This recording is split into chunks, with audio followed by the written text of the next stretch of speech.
प्रसंग है वाराणसी का, जहाँ भगवान शंकराचार्य जी भगवान विश्वनाथ बाबा का दर्शन करने के लिए जा रहे हैं और रास्ते में चांडाल आ जाता है। स्वयं भगवान शंकराचार्य जी के मुख से निकल पड़ा। कोई शिष्य अगर बोलता तो शायद ये घटना न होती। स्वयं भगवान शंकराचार्य के मुख से निकला, गच्छ गच्छ, हट जा, अलग हट जा, क्योंकि मैं स्नान करके आया हूं, तू चांडाल है, तेरे कुत्ते और तेरे से छू जाने पर, स्पर्श हो जाने पर हमको पुनः स्नान करना पड़ेगा, हट जा, हट जा। जब भगवान शंकराचार्य जी स्वयं ऐसा बोल पड़ते हैं तब वो चांडाल खड़ा होता है और खड़ा होकर के उसने अपनी बात कही। महाराज आप बताइए, जिस तत्व से मेरा शरीर बना उसी तत्व से तुम्हारा भी शरीर बना। पृथ्वी, जल, अग्नि, वायु और आकाश, यही 5 महाभूत से मेरा देह बना और इन्हीं 5 महाभूतों से आपका शरीर बना। तो शरीर में तो मेरी दृष्टि में कोई भेद है ही नहीं। फिर आप किसको कहते हो शरीर से शरीर अलग हो जावे? अगर आप ये कह दो कि नहीं, शरीर से शरीर को अलग नहीं, बल्कि तेरी चेतना अलग और मेरी चेतना अलग, मैं चेतन से चेतन को हटाना चाहता हूं, महाराज फिर आप ही तो सारे जगत में प्रचार कर रहे हो कि चेतन एक है, अद्वय है, नित्य है, पूर्ण है, ब्रह्म है। तो एक ही अगर चेतन है आपकी बात से, जिसका आप प्रचार प्रसार कर रहे हो, तो एक चेतन है तो कहां से किससे हट जावे? अगर चेतन से चेतन को हटाना चाहते हो, मतलब आपकी नजर में 2 चेतन हो गया, 2 चेतन हो गया, तो आप खुद जो प्रचार कर रहे हो उसके विरोध में हो गए। आपकी बात और आपके व्यवहार में विरोधाभास हो गया। अब आप बताइए कि शरीर से शरीर हट जावे या चेतन से है चेतन? आप किसको हटाना चाह रहे हो? नहीं स्पष्ट हुआ? नहीं समझ में आया मेरी बात? फिर से समझाता हूं।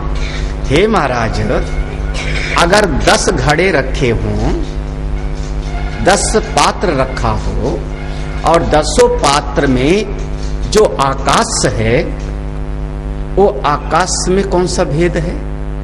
वो पात्र कोई सोने का होगा या कोई मिट्टी का होगा, मृत कुंभयोर वांबरे, या मृत कुंभ होगा या कांचन घटा होगा, सोने का घड़ा होगा। तो सोने के घड़े का जो आकाश है और मिट्टी के घड़े का जो आकाश है, आकाश तो दोनों के भीतर का एक है। तो तुम्हारा शरीर ठीक है, तुम्हारा शरीर सोने का होगा, मेरा शरीर मिट्टी का होगा, लेकिन मेरे भीतर का जो तत्व है, आपके भीतर का जो तत्व है, वो तो एक है। तो क्या आप तत्व को हटाना चाह रहे हैं?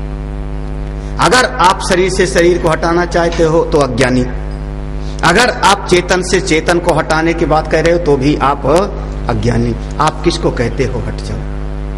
महाराज, गंगा जी में एक किनारे गंगा जी बह रहे हैं, क्योंकि गंगा जी किनारे की घटना है। गंगा जी में सूर्य देवता का प्रतिबिंब पड़ रहा है, और जो मैं चंडाल हूं, मेरी कुटिया होगी झोपड़ी, वहां जो किनारे मेरे गड्ढा है तालाब, उसमें भी मेरे चांडाल के दरवाजे पर जो गड्ढा है उसमें भी सूर्य का प्रतिबिंब पड़ता है। तो चांडाल के दरवाजे पर जो प्रतिबिंब पड़ रहा है और गंगा में जो प्रतिबिंब पड़ रहा है, तो गंगा में प्रतिबिंब पड़ने से सूर्य परम पवित्र हो गए। क्या ऐसी बात है? चांडाल के दरवाजे पर जो प्रतिबिंब पड़ा उससे सूर्य देवता जो ऊपर हैं सबसे निर्लिप्त, क्या वह पवित्र हो गए? महाराज, प्रतिबिंब से बिंब पर क्या फर्क पड़ेगा? आप पहले बताइए। और ये जो मन की तरंग है, मन जो निरंतर चलता रहता है, मन के भीतर जो अपनी आत्मा है, अपना स्वरूप है, वो तो अपना स्वरूप ही है। महाराज आप पहले बताइए, आप किसको अलग हटाना चाह रहे हो?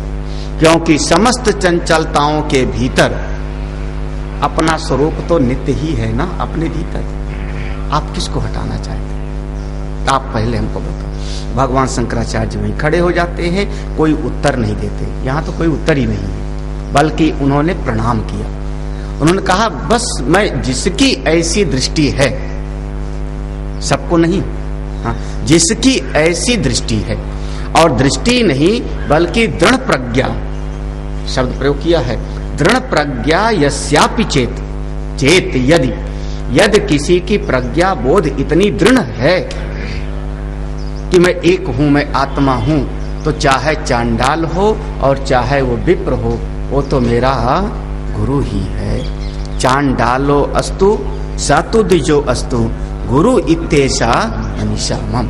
लेकिन कब? जब ऐसी दृढ़ प्रज्ञा हो। कौन सी प्रज्ञा? तो देखो ऊपर की 3 लाइन में प्रज्ञा की बात बताई। पहली लाइन, जागृत स्वप्न सुसुप्ति स्फुटतरा।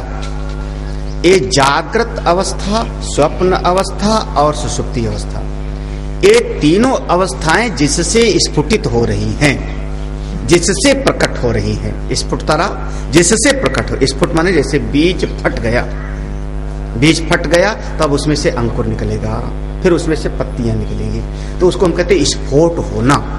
स्फोट, स्फोट माने वो अपने अभिव्यक्ति के लिए, अपने प्रकट होने के लिए तैयार हो रहा है। तो जागृत अवस्था भी कहीं से स्फुटित होता है, स्वप्न भी कहीं से स्फुटित होता है, सुसुप्ति भी कहीं से आती है। हे महाराज, लेकिन इन तीनों के व्यक्त होने को मैं जानता हूं।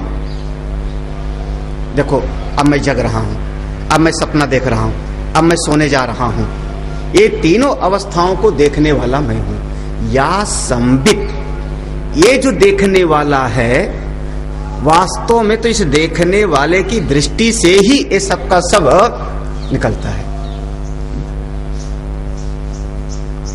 आपकी और आपकी जम्भाई में कितना अंतर होगा? मैं और मेरी जम्भाई अलग अलग है। मुझसे मेरी जम्हाई का आना, जम्हाई हुई मुख खुला, जम्हाई आती तो मुख खुल जाता बड़ा सा, मुझसे जम्हाई आई मुख खुल गया, और मुख खुल गया तब उसमें से चाहे हवा निकले चाहे गरम गरम निकले, हाँ विस्फोट हो गया। तो ऐसे ही या संबित उज्जृंभते, और कभी कभी तो मेरा बस नहीं होता जम्हाई पर। कई लोग रोकते हैं सत्संग वगैरह में, जो आगे बैठे हों, जमाई आ जाए ना तो सोचते स्वामी जी दबा रहा है उसको। मैंने देखा उसको कई बार, आदमी जमाई को दबाता है, जो पुराने सत्संगी होंगे, और वो जबरदस्ती आ जाती है, और जितने दबाएंगे फिर से आवेगी। उज्जृंभते, ऐसे आपका बस नहीं इस पर आने पर। जागृत अवस्था आई जबरदस्ती, स्वप्न अवस्था आई जबरदस्ती, और सुप्ति अवस्था आई।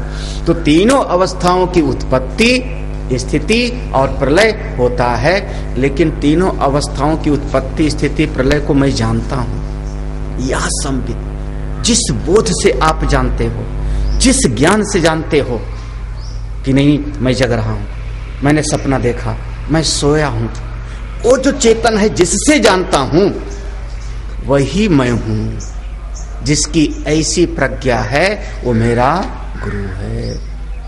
पहला क्लू दिया, पहला लक्षण दिया। जागृत अवस्था नहीं हूं, स्वप्न अवस्था नहीं हूं, सुसुप्ति अवस्था नहीं। जिस चेतन से प्रकट होती हैं, जिसमें ये स्थित हैं, जहां लय हो जाते हैं, जो इनका साक्षी है, वो मैं हूं।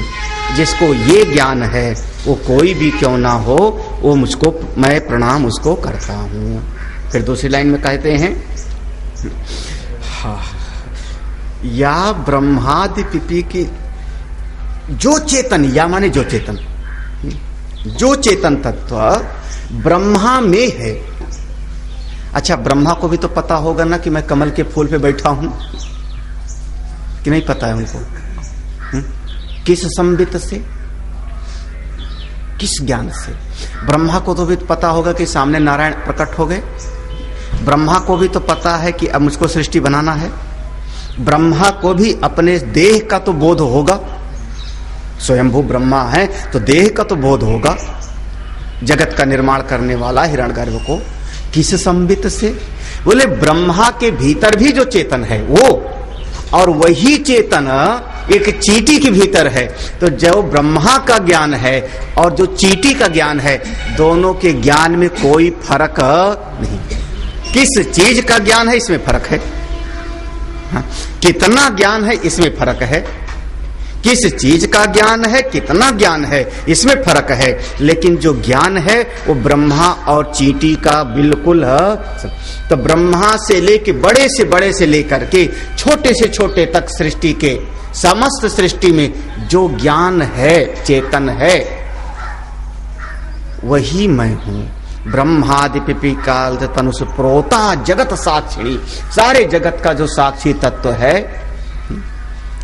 अच्छा, अब शब्द का तो फर्क हो सकता है। चलो, हमने संस्कृत बोला, आपने हिंदी बोला, किसी ने अंग्रेजी बोला, शब्द का तो फर्क हो सकता है। लेकिन दर्द का एहसास सबका एक जैसे होता होगा कि अलग अलग? हाँ? और अंग्रेज भी आई करता है। अब कुछ दर्द का एहसास, हाँ? हाँ? दर्द हो रहा है, हमको दर्द हो रहा है, उसकी क्वांटिटी कितनी है फर्क है। मैं मरा जा रहा हूं या हल्का सहने लायक है, ये फर्क है क्वांटिटी में। सह सकता हूं या अब सहने के लायक, यहां तक कि शरीर भी समझता है। शरीर भी ऑटोमेटिक मशीन है, ये समझता है जब दर्द सहन शक्ति के परे हो जाता है तो शरीर उसको कोमा में, मूर्छा में डाल देगा। उसी को कहते हैं बेहोश हो गया, क्योंकि सहन शक्ति जब तक है तब तक बेहोश नहीं होगा। जब सहन शक्ति के ऊपर चला गया दर्द तो शरीर का ऑटोमेटिक मशीन काम करेगी और वो आदमी हो गया अब बेहोश हो गया। तो दर्द की क्वांटिटी में फर्क है, लेकिन जो दर्द होता है उसका अनुभव, अच्छा सुख का अनुभव एक जैसा होता है कि अलग अलग? मिठास कम है कि ज्यादा है, लेकिन मिठास का जो ज्ञान है वो सबका एक जैसे होता है या अलग अलग? आप लोग सवेरे चाय पिए, पकौड़ा भी खाए, कैसा पकौड़ा है? ब्रेड पकौड़ा कैसा था? मेरा अनुभव अलग, तुम्हारा अनुभव अलग, तुम्हारा अनुभव अलग। हाँ, क्यों?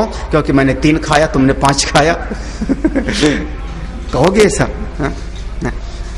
अब 1 खाया तो 10 खाया तो खाने की क्वांटिटी अलग अलग है, मात्रा अलग अलग है, लेकिन पकौड़ा का जो अनुभव है, संबित है, वो कैसा था सबका? हाँ? जिस चेतन से जाना, जिस चेतन से समझा, वो कौन है? बोले वो सब में समाया है, एक ही है, अलग अलग वो नहीं है।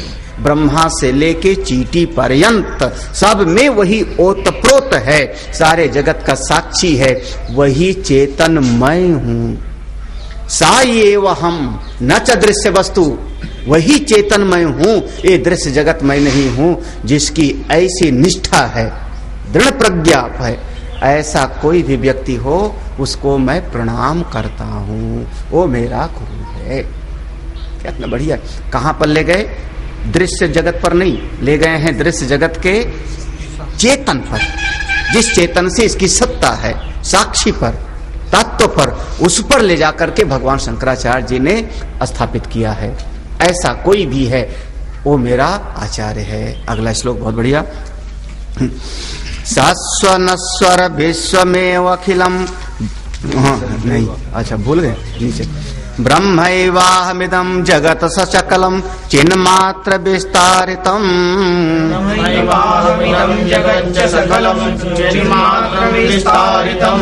सर्वं चैतदविद्यया त्रिगुणया शेषं मया कल्पितम्।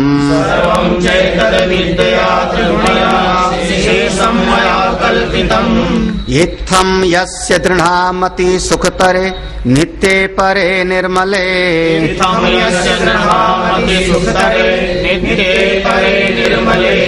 चांडालोस्तु सतुदुजोस्तु गुरुर्तेषा मनीषा मम।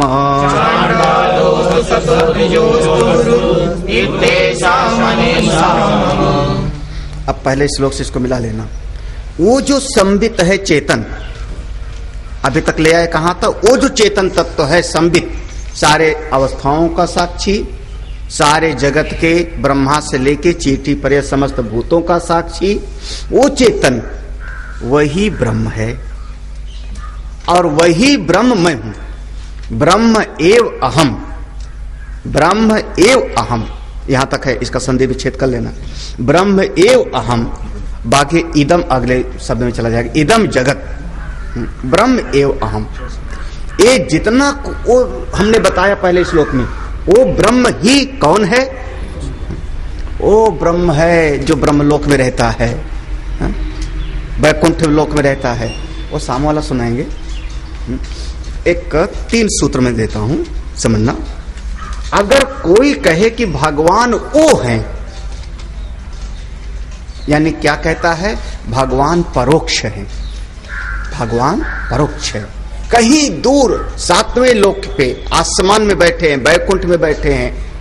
अगर किसी ने कहा भगवान परोक्ष है तो वो फिर कल्पित होगा, जो ना हमने देखा ना मेरे आचार्य ने देखा, वो कल्पित है, मन से कल्पित है। अगर आप कहते हो वो माने परोक्ष, तो कल्पित है। श्वास से अन्न, अपने आत्मा से अन्न, अगर वो परमात्मा, तो वो कल्पित है, चाहे जो कोई। अच्छा फिर कहो, अपनी आत्मा से अन्य, श्वास से अन्य, ये आत्मा है, ये भगवान है। हाँ? भाई या तो कहोगे वो, या तो कहोगे ये। हाँ, ये भगवान देखो चतुर्भुज रूप में आ गए, आओ आओ गले लगाऊं, आलिंगन करूं। तो अपने श्वास से अन्य अगर कोई अलग भगवान होगा प्रत्यक्ष, तो वो जड़ होगा।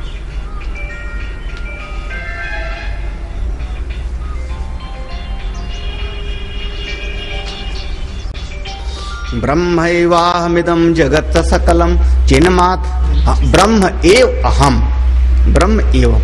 हाँ, अगर हमने ये कह दिया कि वो भगवान श्वास से अन्य है अगर कोई, तो वो परोक्ष है, फिर कल्पित है। बिल्कुल सीधा सा सूत्र है। अगर आपने कहा श्वास से अन्य, मुझसे अलग ये भगवान, तो वो प्रत्यक्ष हो गए। प्रत्यक्ष जो होगा वो सब वस्तु जड़ होती, जो भी प्रत्यक्ष है। हाँ, तुम जड़ हो, तुम जड़ हो, जो तुम दिखाई पड़ रहे हो हमको जड़ हो, तुम्हारे बगल वाला जड़ है। अब कहना कि कैसे महाराज कैसे जड़ है? अरे उसका हाथ तो जड़ है ना, पांव तो जड़ है ना, पेट तो जड़ है ना, जो देख रहे हो तो जड़ है ना, और जो चेतन है वो दिखाई ही पड़ेगा नहीं। तो जो प्रत्यक्ष है, जो हमको नजरों से दिखाई पड़ रहा है, जो इंद्रियों से प्रत्यक्ष होगा, वो हर चीज जड़ है। हाँ, अच्छा, यद दृश्यम जड़म, जो दिखाई पड़ता है। अगर भगवान भी दिखाई पड़ गए तो, अगर कोई प्रत्यक्ष है, श्वास से अन्य प्रत्यक्ष होगा तो वो होगा जड़। सीधा सा, श्वास से अन्य प्रत्यक्ष वस्तु जड़ होती है, श्वास से अन्य परोक्ष वस्तु कल्पित होती है। अब एक तीसरी संभावना रहेगी, कह दो कि अपने भीतर आत्मा है। तीसरी कहां पर? हृदय रूपी गुफा में, बुद्धि रूपी गुफा में, हृदय के भीतर आत्मा है, हृदय के भीतर भगवान है। तो अगर आपने भीतर कहा तो ये आपका भ्रम होगा, क्योंकि वहां आधार आधे का संबंध आप बना रहे हो। और जब कोई आधार आधे का संबंध बनता है तो वो अज्ञान के कारण बनता है। सत्य तो ये है कि आधार आधे का संबंध हो ही नहीं सकता। नहीं समझा? नहीं समझा? तखत है आधार और ये आसन है आधे। इतना तो समझ आए? ताकत आधार है। हाँ, घड़ा है आधार, और उस घड़े में जो जल हमने रखा वो है आधे। तो दो ही तो हो गया ना, दो चीज हो गई ना। तब एक के भीतर आपने दूसरी को रखा। जब दो चीज आधार आधे में, कोई वस्तु जब हम किसी के भीतर रख देते हैं, किसी के ऊपर रख देते हैं, तो उसका नाम होता है आधार आधे का संबंध। आइए प्रभु चौकी पर बैठिए, सिंहासन का लगाया चौकी आपको, सोने का सिंहासन सजा, प्रभु आओ भोग लगाओ, ऐसा करो। वो सब आधार आधे का संबंध। और जब आधार आधे का संबंध होगा तो भ्रम है, वो अज्ञान के कारण होता है, क्योंकि आत्मा में आधार आधे का संबंध। अच्छा चलो, इतना तो समझा ना। ब्रह्म माने बृहत्वात्, ब्रह्म माने बृहत्वात्। एक लाइन ना, सबसे बड़ा, सबसे बड़ा। अब वो ब्रह्म को तो भी किनारे रखो जो सबसे बड़ा है। एक छोटा सा आकाश है, इस आकाश को कहीं रखो, कैसे रखोगे? पूरा का पूरा। ब्रह्म की तो बात में करूंगा। आकाश को रखो, चलो पृथ्वी को उठा के रखो कहीं, आधार आधे। तो वो जो बड़ा से बड़ा है, व्यापक से व्यापक है, महान से महान है, उसको आप कहते हो कहां? शरीर के भीतर। अरे क्या बुद्धूपना है। परछिन्न कर रहे हो आप, देह से परछिन्न कर रहे हो। उस अपरछिन्न आत्मा को, देश काल वस्तु से अपरछिन्न आत्मा को आपने बना दिया देश, शरीर से परछिन्न, हृदय से परछिन्न। कहीं ना समझी की बात है। आत्मा ऐसे भीतर नहीं बैठी है। आधार आधे का संबंध ये लौकिक जगत में होता है, अपने ब्रह्म अनुभूति में नहीं होता। तो अगर आपने कहा प्रत्यक्ष तो आप गलत हो, अगर आपने कहा परोक्ष तो गलत हो, अगर आपने कहा भीतर स्वाकी, वो भी जमती नहीं बात। तो क्या? अरे वो मैं स्वयं ही हूं, वो मेरा स्वरूप ही है, मैं ब्रह्म ही हूं। कैसे? अच्छा, बर्फ का आदमी बनाया, बनाते हैं लोग बर्फ का, खींच खाच करके बर्फ का आदमी बनाया। तो आप कहिए कि इसके भीतर, इसकी नाक के भीतर बर्फ है। बर्फ का जो दीपावली का खिलौना बनाया चीनी वाला है ना, उसमें हाथी बनाया। इस हाथी के सूंड के भीतर जो इसका दिमाग है, वहां पर इसकी चीनी रखी हुई। जमेगी बात?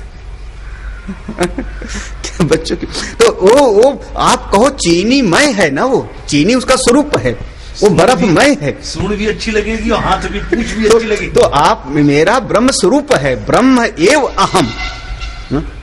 ये महावाक्य जैसे हैं, ब्रह्म एव अहम। ये मत कहना ब्रह्म मेरे भीतर है, ये नासमझी वाला वक्तव्य होता। ब्रह्म भीतर नहीं है। ओ एक दिन साधना करूंगा तो आज मैं ध्यान में बैठा था तो गड़गड़ा के ब्रह्म का अनुभव आया। लोग ऐसे कहते हैं, आत्म साक्षात्कार दिवस है आज हमारा। आज के दिन जब मैं बैठा था ध्यान में तो आत्म साक्षात्कार हुआ। जब ब्रह्म एव अहम, ब्रह्म है अहम, मैं स्वयं ही ब्रह्म हूं, ये अनुभूति जिसकी है वो मेरा गुरु है। दृढ़ प्रज्ञा ऐसी जिसकी दृढ़ प्रज्ञा है वो मेरा गुरु है। चाहे चांडाल हो और चाहे वो बहुत बड़ा कोई द्विज हो, वो मेरा गुरु है। जिसकी ऐसी निष्ठा है, नहीं मैं ब्रह्म स्वरूप। अरे आज रोना पड़ा तो रोते हुए भी आप ब्रह्म हो, हंसते हुए भी ब्रह्म हो। अच्छा, रोते हुए मनुष्य नहीं हो, हंसते हुए मनुष्य नहीं हो, गुस्साते हुए मनुष्य नहीं हो, केक खाते हुए मनुष्य नहीं हो, नाचते हुए मनुष्य नहीं हो, लड़ते हुए मनुष्य नहीं हो। मनुष्य हूं तो जो काम है सब करते हुए कौन हूं मैं? तो ऐसे मैं ब्रह्म स्वरूप हूं। तो अरे क्या कहना, आज देखो क्या ब्रह्म जो है आज रो रहा था, मजे लो, उसमें भी आनंद है। ब्रह्मैवाह अहम। तो ये जो जगत है ये, इदम जगत स सकलम, इदम जगत चा सकलम, ये सारा का सारा जगत क्या है? बोले मेरी चेतना का प्रतिफलन है, चिन्ह मात्र विस्तार, ये मेरी चेतना का विस्तार है। कैसे? जैसे सपने में, जब मैंने सपना देखा, सपने में 5000 लोग बैठे थे, उसमें 25 रो रहे थे, 25 ताश खेल रहे थे, 25 शराब पी रहे थे, 25 जो है भजन कर रहे थे, 25 ढोल बजा रहे थे। जितना सपने में था वो शराब पी रहे थे, वो भी मेरी चेतना का विस्तार है। वो जो लड़ाई झगड़ा कर रहे थे वो भी मेरी चेतना का विस्तार। और जो भजन कर रहे थे, कौन पापी कौन पुण्यात्मा, सब मेरी चेतना ही तो थे सपने में। सपने में एक आदमी मांस बेच रहा था लटका लटका करके दीवार पर, आओ खरीदो। और एक आदमी माला बेच रहा था, सुमिरनी, आओ माला जपो। कौन थे सपने में दोनों? मेरी ही चेतना का विस्तार। इदम जगत स सकलम, सकलम, कला से सहित। कलावान, कौन कलावान? कभी ये कला, कभी पत्ती निकली, कभी फूल निकला, कभी उसमें डंठल निकला। ये कलाएं हैं उसकी। आपकी भी सब सारी कलाएं हैं महाराज। आपकी कलाएं सवेरे से शाम तक दर्जनों बदलती हैं। कभी बाल ऐसे निकलेगा, कभी बाल ऐसे निकलेगा। हमारा हरिद्वार का सुमित, उसने इधर से मांग निकालनी शुरू कर दी, दाएं तरफ से।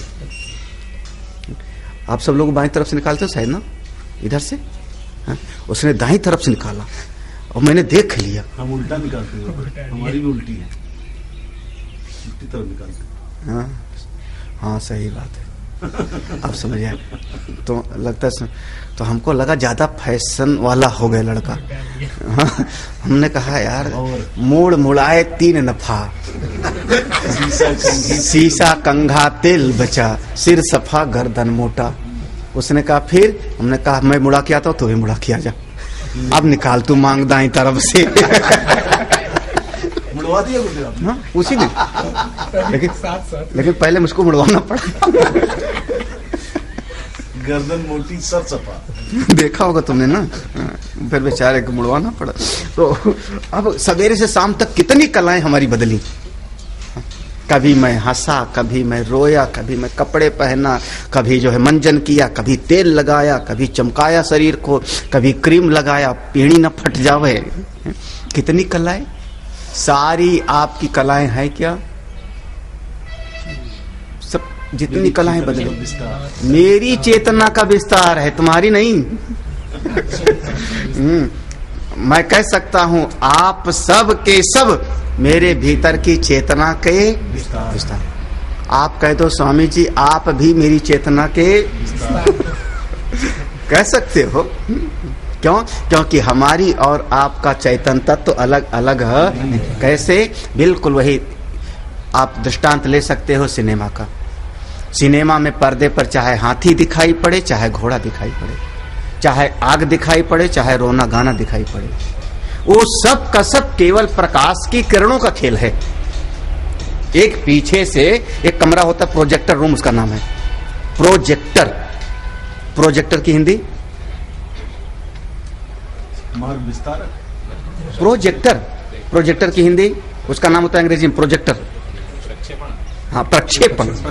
हाँ, मतलब किसी चीज पर हम चिपका दे रहे हैं, झूठ है प्रक्षेपण। हाँ हाँ, तो उसका नाम होता है प्रोजेक्टर रूम। अंग्रेजी में ये लिखा होता है। कहा अंग्रेजी वालों। इतना वो वृक्ष पच गई है प्रोजेक्टर की, हिंदी उसकी आते नहीं। रेलगाड़ी हम लोग यूज करते हैं टेक्निकल प्रोजेक्टर। देखा इनको सब। तो वो प्रोजेक्टर आजकल के सभी कहते हैं प्रोजेक्टर पर दिखाओ। हाँ तो दिखाओ। तो प्रोजेक्टर माने प्रक्षेपण। किसका प्रक्षेपण हो रहा है? बोले प्रकाश का। बस इतना है कि उस प्रकाश के आगे एक रील लगा दिया हमने, उस रील पर छपा हुआ है हाथी घोड़ा दौड़ा हुआ, और वो उसी का नाम पिक्चर है। असल में तो पर्दा भी शुद्ध है और प्रकाश भी शुद्ध है, बस वो बीच में जो आ गई ना एक रील, जितना वहां पर दिखाई पड़ रहा है पर्दे पर, एक क्षण के लिए बिजली चली जाए सब गायब। वो जितना दिखाई पड़ता है पर्दे पर, घृणा प्रेम नायक खलनायक सब क्या है? बोले केवल प्रकाश का प्रक्षेपण मात्र है। बस उसके आगे कोई रील चल रही। ऐसे ये संसार एक परम ब्रह्म का पर्दा है, बिल्कुल परम शुद्ध। ये जगत बिल्कुल, ये संसार परमात्मा का बिल्कुल शुद्ध स्वरूप है। हमारी चेतना भी बिल्कुल शुद्ध है। बस इसके बीच में हमारा एक चेतन के आगे एक मन की रील चला दी, चित्त की रील, जो 84 लाख योनियों में उसपे छपे हुए हैं संस्कार। और उसके कारण अब हमको इस जगत में ये ब्रह्म का जो शुद्ध पर्दा है यहाँ पर दिखाई पड़ना लगता है। वो अच्छा, वो बुरा, वो अपना, वो पराया, ये मनुष्य, ये हाथी, ये घोड़ा, और बस फंस जाते हैं। असल में है तो केवल प्रकाश ही प्रकाश। इदम जगत सकलम चिन्ह मात्र विस्तार, केवल चैतन्य का विस्तार है। चेतना ही चेतना, एनर्जी ही एनर्जी है। आजकल की नई थ्योरी है ईथर की, जो नई थ्योरी है, हाँ, पहले 3 चीज ढूंढा था, परमाणु को तोड़ा तो 3 चीज मिला था, जब परमाणु का विखंडन किया तो 3 चीज मिला, न्यूट्रॉन, इलेक्ट्रॉन और प्रोटॉन। हाँ, आप समझें। अब उसके आगे जब थ्योरी आगे बढ़ी तो क्वार्क की थ्योरी, और लेटेस्ट थ्योरी है उनकी ईथर की। उसी के आधार पर सारे आपके इलेक्ट्रॉनिक सामान वगैरह बन रहे हैं, हाँ? ईथर की थ्योरी। और ईथर की थ्योरी क्या है? यहां पर दीवाल उवाल कुछ नहीं है, कुछ भी नहीं है, केवल और केवल एक ऊर्जा है, और उसी ऊर्जा का सब विस्तार। कभी आप एक कल्पना करो, गमले में हम एक बीज लगाएं, गमले में बीज लगाओ, मिट्टी तौल करके डालना, उसमें 3 किलो 4 किलो मिट्टी तौल करके डालो गमले में। उसके बाद बीज में से अंकुर पैदा होगा, उसमें पानी डाल दो, जो पानी डालोगे वो पानी भाप बन करके उड़ जाएगा, पानी तो भाप बन करके उड़ जाएगा। धीरे धीरे धीरे धीरे 4 महीना 6 महीना के बाद में पेड़ बड़ा हो गया गमले में, और अब उसकी मिट्टी निकाल के तौलो और पेड़ को तौलो, हाँ, बढ़ जाएगा थोड़ा सा, वायु का थोड़ा सा बढ़ेगा, बस थोड़ा सा, ज्यादा नहीं बढ़ेगा, ज्यादा नहीं बढ़ेगा, पक्का बताना। कहां से बढ़ेगा वो? इतना मोटा अगर पेड़ हो गया, 5 किलो का पेड़ हो गया गमले में, मिट्टी डाली थी हमने 3 किलो, मिट्टी डाली थी 3 किलो, पानी जितना डाला भाप बन करके उड़ गया, और उसके पत्ते, उसका तना, जो पेड़ निकला वो 5 किलो का हो गया। कहां से हुआ वो 5 किलो का? आया कहां से? बस केवल और ऊर्जा का केवल ट्रांसफॉर्मेशन, केवल ऊर्जा का विस्तार है, ऊर्जा का विस्तार है, एक शक्ति का। हमारे शरीर में जब आप खाना खाए तो जितना खाना खाए वो सब का सब, हाँ? पहले पित्त की थैली ने छोड़ा तेजाब, उसके बाद सब उसमें पूरा जैसे वो सड़ता है अंदर। हे राम, कम से कम कुत्तों का ज्यादा अच्छा है, उनका 6 मीटर होता है आंत, 6 की 5, आदमियों का 25 मीटर। हाँ, ये माना जाता है, इसलिए शाकाहारी के लिए जो है एक प्लस पॉइंट है, इसलिए जिसकी आंत लंबी वो शाकाहारी प्रकृति में बनाया, छोटी आंत वाला मांसाहारी होगा। तो पशुओं का जो है 5 मीटर होता है, 6 मीटर, और मनुष्यों का 25 मीटर, उसी में लपेट लपेट के रखा हुआ है। हाँ? अब उसमें पचाओ सड़ा, और उसमें से जो उसमें मिठाई का अंश था, ग्लूकोज निकाल लिया मशीन ने, ग्लूकोज निकाल के पूरे शरीर में बांटा, उसमें से जो अपना ऑक्सीजन वगैरह निकाल के बांटा, कुछ ब्लड बन गया, कुछ नकली चीज खराब चीज निकाल दिया बाहर, तो सब तो इधर उधर बट गया, फिर शरीर बढ़ा कैसे?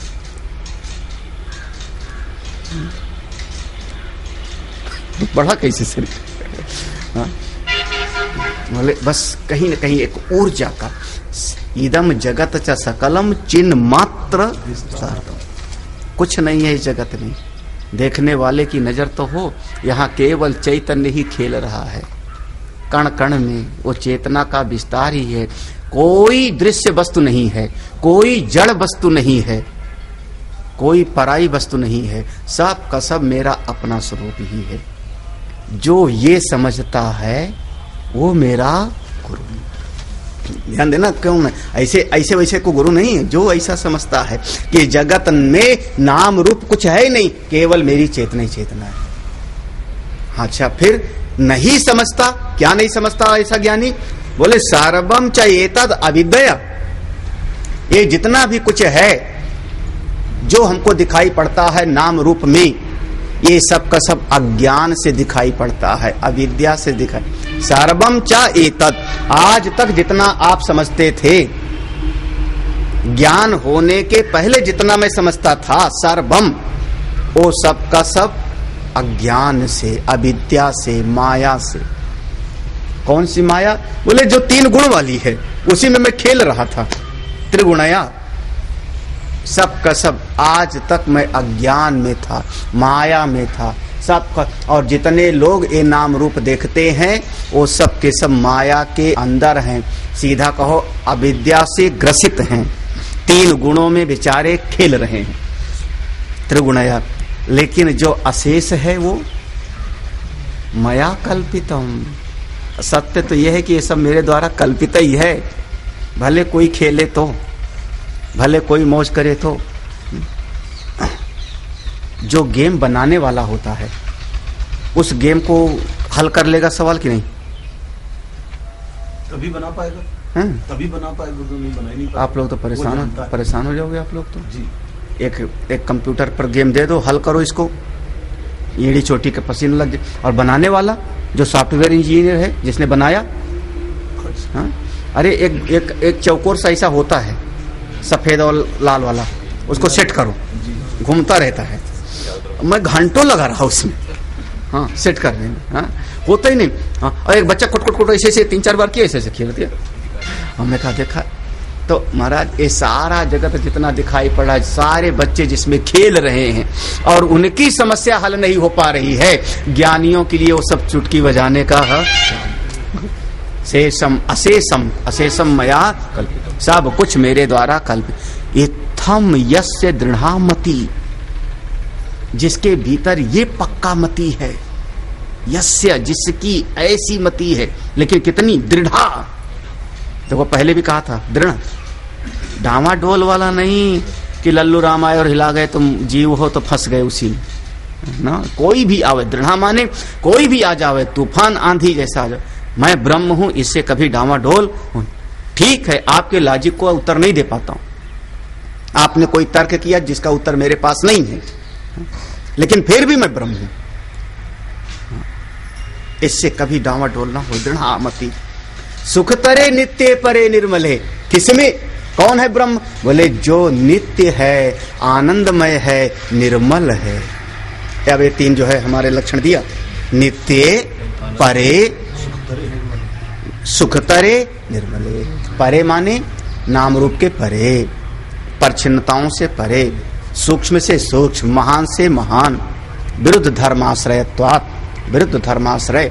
ऐसा जो अपना आत्मा है, जिसको ऐसा बोध है, उसको मेरा प्रणाम है।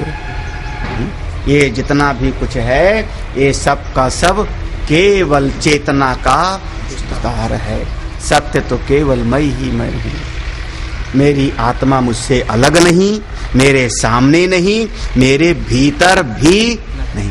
तो जितने लोग कहते हैं भगवान अंदर है सबके, वो सब कौन है? क्यों मैं भी तो कहता हूँ प्रवचन, सवेरे से शाम तक कोई कहता हूँ भगवान को भीतर ढूंढो, भगवान भीतर मिलते हैं, बाहर खोजने मत जाओ। कस्तूरी खोजन गई, यहाँ कस्तूरी कुंडल बसे, ये तो मैं भी कहता रहता हूँ। विद्याग्रस्त लोगों को आप समझा रहे हैं। तो सत्य तो ये है, ब्रह्म एव अहम। आत्मा स्व से अन्य नहीं, स्व से परे नहीं, परोक्ष नहीं, प्रत्यक्ष नहीं और भीतर भी नहीं। ब्रह्मैवाह अहम इदम च सकलम। और जगत कैसा? चैतन्य का विस्तार मात्र है, ऐसा बोध हो। अविद्या के कारण अज्ञान, मैं तो शुद्ध स्वरूप हूँ, बस। हाँ, ये ज्यादा आसान है, ये वाला ज्यादा आसान है पढ़ने में पहले की अपेक्षा। पढ़ने में आसान है? अच्छा, तो इसमें जोर से आवाज निकलेगी। ओम पूर्णमदः पूर्णमिदं पूर्णात् पूर्णमुदच्यते पूर्णस्य पूर्णमादाय पूर्णमेवावशिष्यते। ओम शांति शांति शांति। हरि ओम। श्री गुरुभ्यो नमः। हरि ओम। आगे कल पढ़ाऊंगा, जो चले जाएंगे आज वाले तो।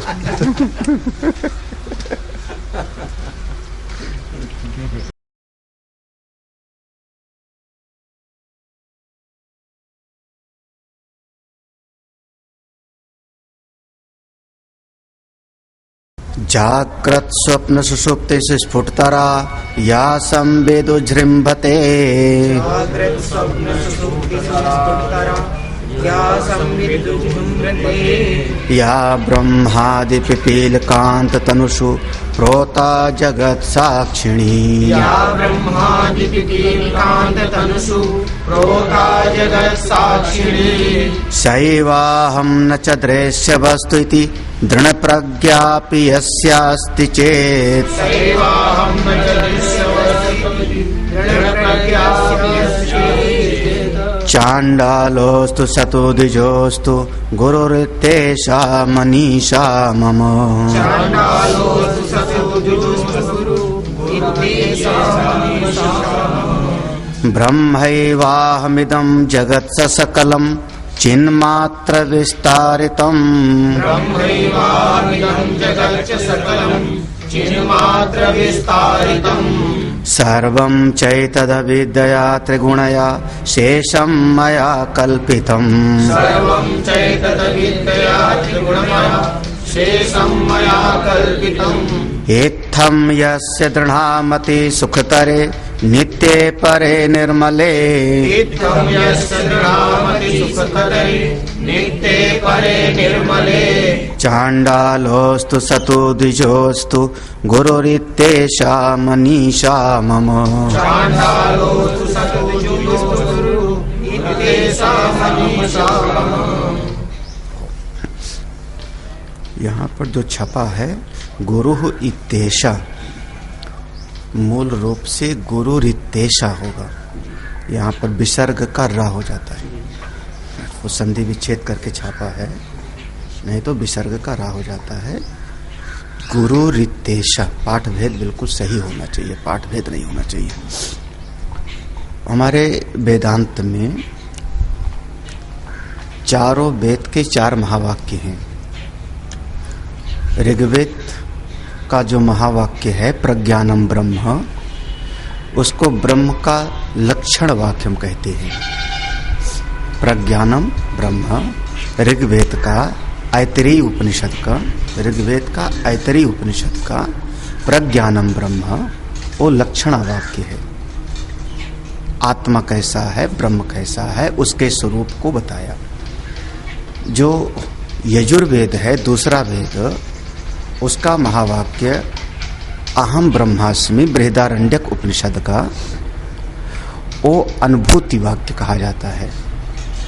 अनुभव पर्यवसान, विद्या को हमेशा अनुभव पर्यवसानी ही होना चाहिए। तो अहम ब्रह्मास्मि ये अनुभूति वाक्य हो गया यजुर्वेद का, बृहदारण्यक उपनिषद का।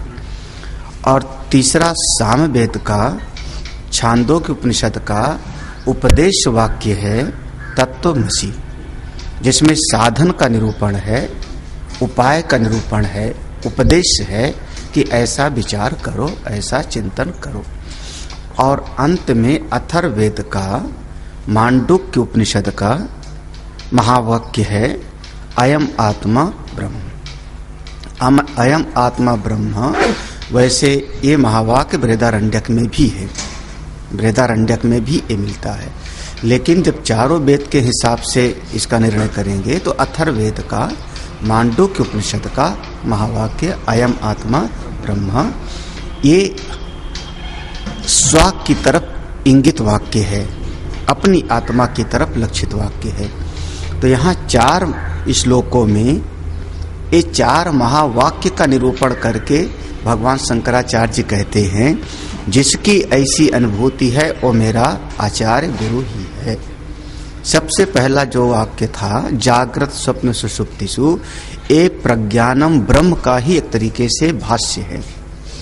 जो महावाक्य है प्रज्ञानम ब्रह्म, उसी का एक महाभाष्य है, उपदेश है। जागृत स्वप्न सुषुप्तिषु स्फुटतरा या संबित उज्जृंभते। तो प्रज्ञानम ब्रह्म जो तत्व का, आत्मा का जो लक्षण वाक्य है, ब्रह्म का लक्षण वाक्य है, वो इसमें स्पष्ट दिखाई पड़ता है। प्रज्ञानम ब्रह्म, उसी की व्याख्या हो गई।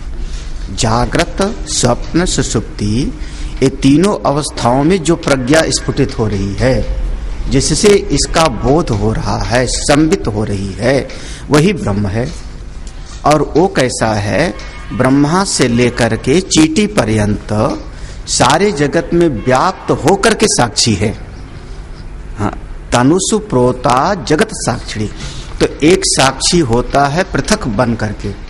सड़क पर कितने ट्रक जा रहे हैं उनका मैं साक्षी हूं, कितने लोग आए और कितने लोग गए उनको मैं जान रहा हूं, साक्षी हूं।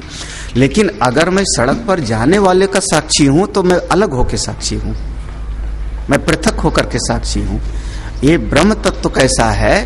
कहते हैं ब्रह्मा से लेके चींटी पर्यंत में व्याप्त होकर के साक्षी है, उसी में समा करके, उसी में व्याप्त होकर के और उसकी उपाधियों से रहित होते हुए वो साक्षी भाव में स्थित है। वो ब्रह्म है, प्रज्ञानम ब्रह्म। जो ऐसा जानता है वो आचार्य है। फिर दूसरे श्लोक में अहम ब्रह्मास्मि, ब्रह्म एव अहम, मैं ब्रह्म ही हूं। वो ब्रह्मा सारे जगत का साक्षी वो मैं ही हूं। इदम जगत सकलम, ये इतना जितना भी जगत दिखाई पड़ रहा है ये सब मेरी चेतना का ही विस्तार है, मेरे चैतन्य स्वरूप का ही विस्तार है। और क्यों ऐसा हुआ? सर्वम च एतद अविद्या, अज्ञान से, माया से, तीन गुणों के कारण ये सब का सब दिखाई पड़ता है। जगत की उत्पत्ति, स्थिति और प्रलय ये सब अविद्या के कारण, माया के कारण दिखाई पड़ता है। सत्य तो केवल अपना आत्म स्वरूप ही है, वही ब्रह्म स्वरूप मैं हूं, ब्रह्म एव अहम। ये दूसरे श्लोक में जिसकी ऐसी निष्ठा है, दृढ़ प्रज्ञा है, कैसे? मैं नित्य हूं, सबके परे हूं, निर्मल तत्व हूं, वो मेरा गुरु ही है, वो मेरा आचार्य ही है। जो तीसरा श्लोक है इसमें तत्वमसि महावाक्य का एक तरीके से आधार लेकर के भगवान भाष्यकार ने इसको कहा। सत्स्वत्नस्वरमेव विश्वमखिलम निश्चित्य वाचा गुरो,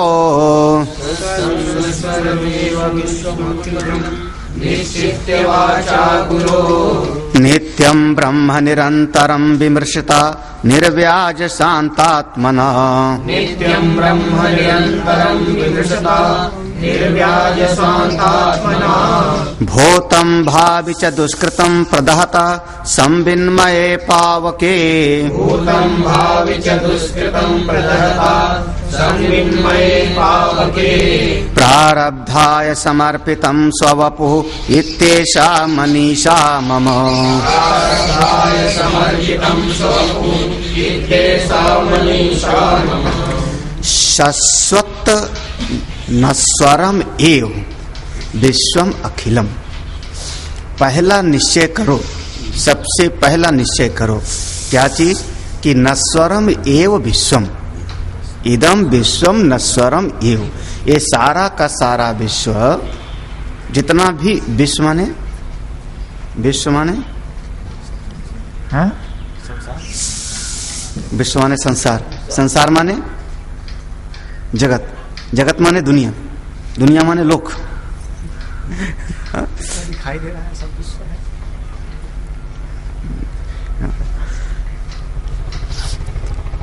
एक सृष्टि होती है जिसको हम कहते हैं ईश्वर कृत, ईश्वर सृष्टि, जिसको हम देख सकते हैं, सुन सकते हैं, स्पर्श कर सकते हैं, जो पांचों इंद्रियों का विषय होता है, वह सृष्टि हम ईश्वर सृष्टि कहते हैं।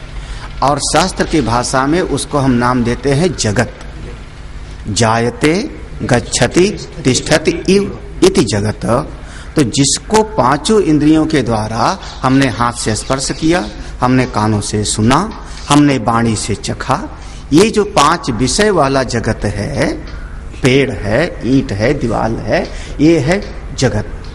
और एक सृष्टि होती है हमारे मन के अंदर, जिसको हम कहते हैं जीव सृष्टि। ये अच्छा है, ये बुरा है, ये मेरा है, ये पराया है, जो हमारे मन के अंतर्गत है वो जीव सृष्टि।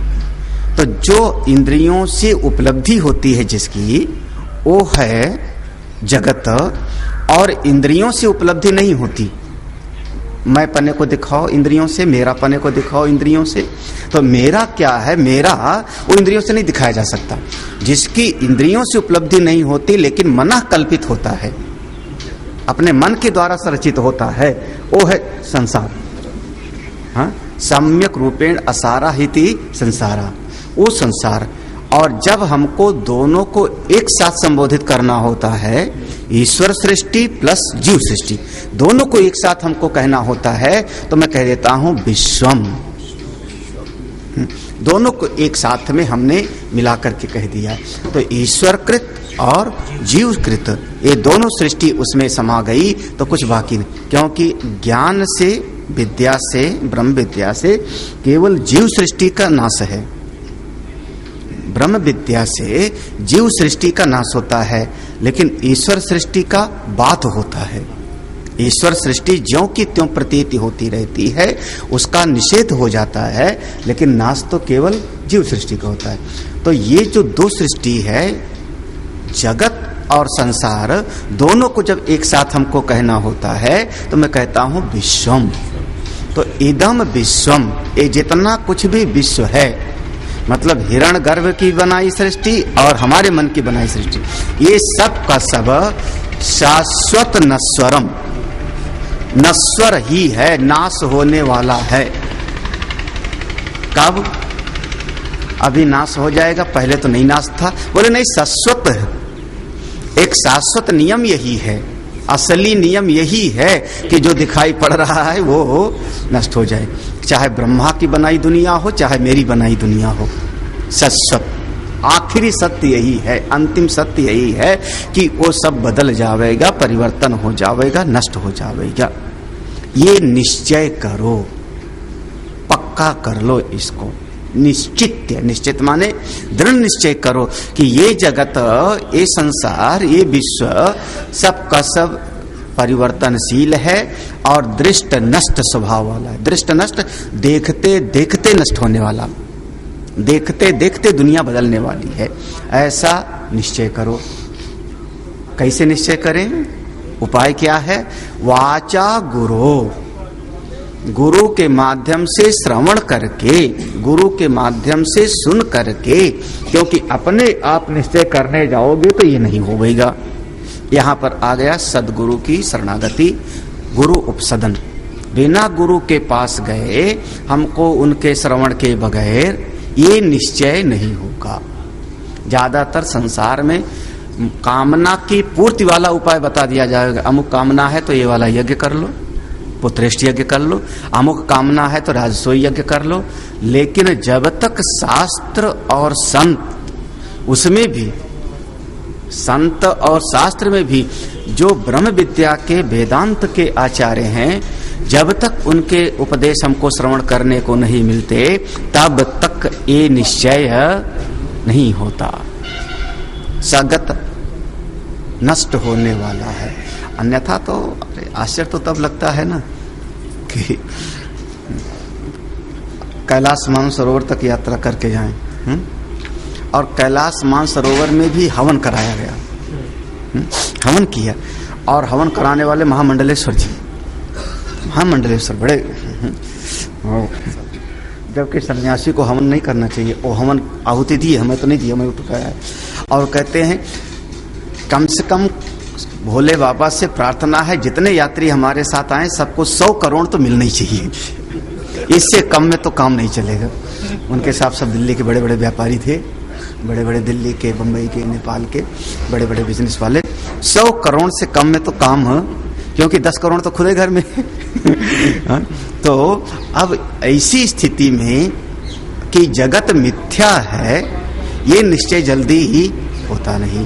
कामना की पूर्ति वाला आचार बता देगा, अमुक कामना है तो ऐसी पूर्ति करो, ऐसा अनुष्ठान करो, ऐसा उपाय करो, आपकी अमुक कामना की पूर्ति हो जाए। लेकिन निश्चित वाचा करो।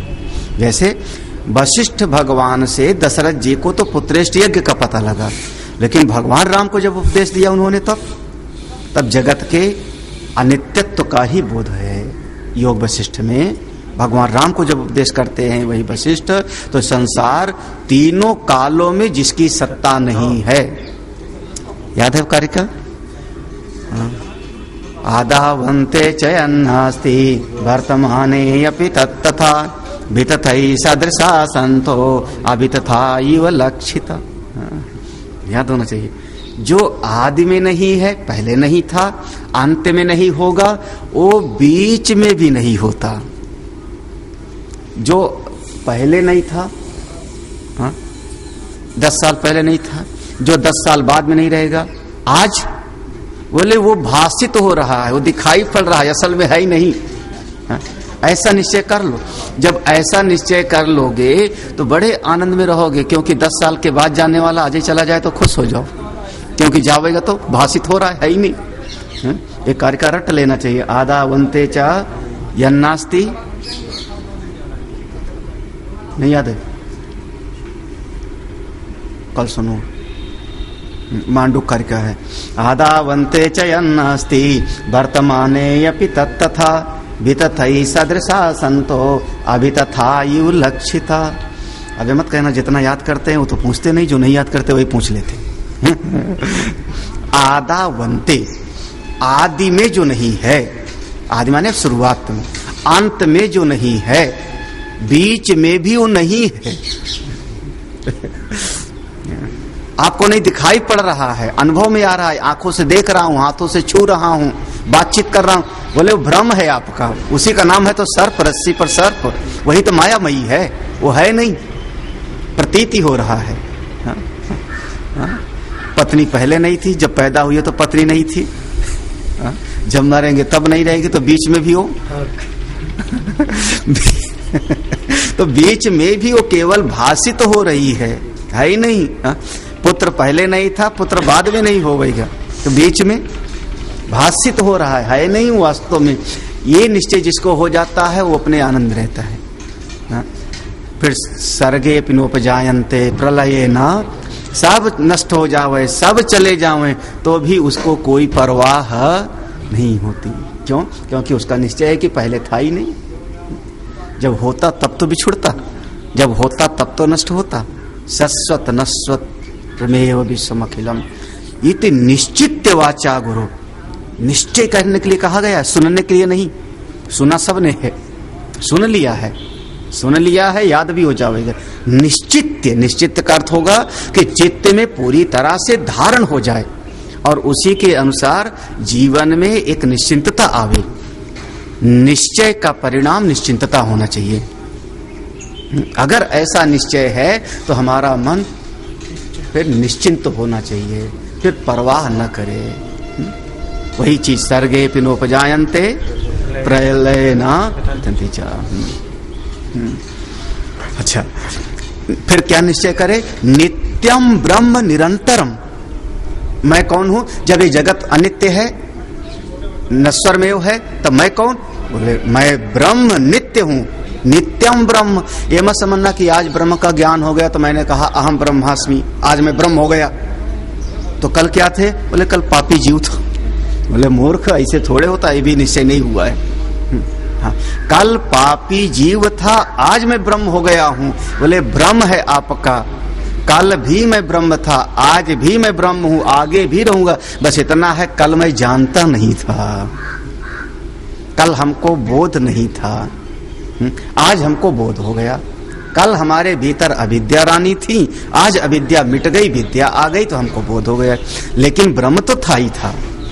कई बार घर में कोई वस्तु पड़ी होती है, भूल जाता हूं मैं, ढूंढने लगता हूं, तो जब मिल गई वस्तु, जिस दिन मिल गई हमको चीज, तो इसका मतलब थोड़े है कि वो चीज पहले नहीं थी। और एक भगत थोड़ा बुढ़ापे में, थोड़ा याददाश्त कमजोर हो गई, तो उन्होंने बैंक गए और बैंक में जाकर के, अब तो लोग नहीं गेस कर पाओगे, चिंतन मत करना कौन है। बैंक गए, बैंक में से 3 एफडी थी, 3 एफडी तोड़वा लिया और एफडी तोड़वा करके उसका सोना खरीद लिया। बैंक वाले कोई सोना वोना बेचते हैं, तो बैंक वालों ने कहा हमारे स्टाफ के नाम से चेक काट दो, स्टाफ के नाम से चेक काट दो तो तुम्हारा टैक्स वैक्स बच जाएगा कुछ। तो स्टाफ में कोई संदीप नाम का था, उसके नाम से चेक काट दिया और वो सोना लेके घर आए, रख दिया। 10 दिन के बाद में हाय हाय हमारी 3 एफडी थी, नहीं मिल रही। फिर चेकबुक पर से इस संदीप नाम का कौन लड़का है जिसको मैंने चेक दे दिया 1.5 लाख का, अब वो अपने बेटे दिल्ली में फोन करें, ये तेरे परिचित में कोई संदीप भेजा था यहाँ पर, बेटी को फोन किया सहारनपुर, तेरे परिचित में कोई संदीप को भेजा था, मैंने चेक काट के दिया। ढूंढते ढूंढते करीब 15 दिन परेशान रहे वो, और जो मिले हाय हाय मेरा जो 3 FD नहीं मिल रही है, और पता नहीं किसको मैंने 1.5 लाख दे दिया, याद भी नहीं है चेक काट करके। तो उनको फिर आखिर में आया कि चेक दिया है तो बैंक वालों को दिया होगा, बैंक से कैश हुआ होगा। बैंक गए, अपने जहां अकाउंट था वहां गए, जब उनको पूछा तो उन्होंने कहा अंकल आप भूल गए, संदीप तो मैं ही संदीप तो मैं, और आपने तो चेक मेरे ही नाम काटा था, आपको याद नहीं, आपने 3 जो है वो लिया था, 4-5 जो गोल्ड लिया था। जब उनको याद आया लौट के घर आए, वो जो 15 दिन का उनका कष्ट था, ये सत्य घटना है। अब आप लोग गेस नहीं कर पाओगे क्योंकि आपके माहौली का नहीं है। हाँ, मेरठ का भी नहीं है। हाँ, तो अब वो जो 15 दिन का उनका कष्ट था पूरा, हाँ, सबसे पूछना वो परेशान, उसका कारण कौन? बोले अज्ञान हुआ ना। वास्तव में तो पैसा उनके पास पहले भी था, पैसा वर्तमान में भी था, पैसा आगे भी, वो पैसा उनका कहीं गया नहीं है, लेकिन बुद्धि में भ्रम हो गया कि हमने कहीं पर खो दिया। जैसे उसने याद दिलाया कि नहीं नहीं खोया नहीं, बल्कि इस पैसे का आपने ये खरीद लिया है, तब अब ये नहीं कह सकते कि नहीं नहीं अब उनको मिला, न मिला उला कुछ नहीं, बल्कि वो अज्ञान मिट गया और मन को शांति मिली। नित्यम ब्रह्म, एक ये जो कहे कि नहीं नहीं कल तक मैं तो कुछ नहीं, ब्रह्म नहीं था, आज ब्रह्म हो गया, बोले ना समझ है। नित्यम ब्रह्म, आपका स्वरूप ब्रह्म स्वरूप था, पहले नहीं जानते थे, जब हमने उपदेश श्रवण किया तो हमको बोध हो गया। इसी का निरंतरम विमर्शता, विमर्शता माने विचार करना, चिंतन करना, इसी का निरंतर विचार करो, निधिध्यासन करते रहो, लगाए रखो सजाती वृत्ति में। नहीं मैं तो आत्मा हूँ, मनन करके चिंतन करके विचार करके अपने ब्रह्म स्वरूप का बोध बना रहे। निरंतरम विमर्शता, निर्व्याज शांत आत्मना, निर्व्याज निर्दोष, हाँ, जिसमें कोई दोष नहीं है। हाँ, यह आत्मा अपहत आत्मा, जिस आत्मा में कोई दोष नहीं, अपना ऐसा निर्दोष आत्मा, परम शांत स्वरूप आत्मा मैं हूं, ये हमेशा विचार करके बोध बनाए। देखो यहाँ पर 2 निश्चय हुआ, संत के प्रवचन को सुन करके ज्ञान प्राप्त करके 2 निश्चय। पहला निश्चय जगत सबका सब विश्व नश्वर है, और दूसरा निश्चय हुआ मैं ब्रह्म स्वरूप हूं और नित्य ब्रह्म स्वरूप हूं, नित्य ब्रह्म स्वरूप हूं, शांत स्वरूप हूं, ऐसा बोध।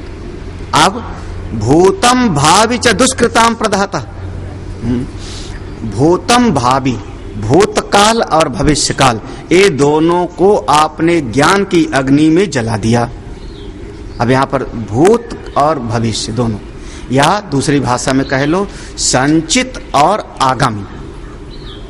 यहाँ पर सिद्धांत संचित और आगामी, संचित हो गया भूतकाल और आगामी हो गया भविष्यकाल। संचित कर्म और आगामी क्रियमाण दोनों कर्म हमने एक ऐसी ज्ञान की ज्योति जलाई जिसमें भस्म हो गया।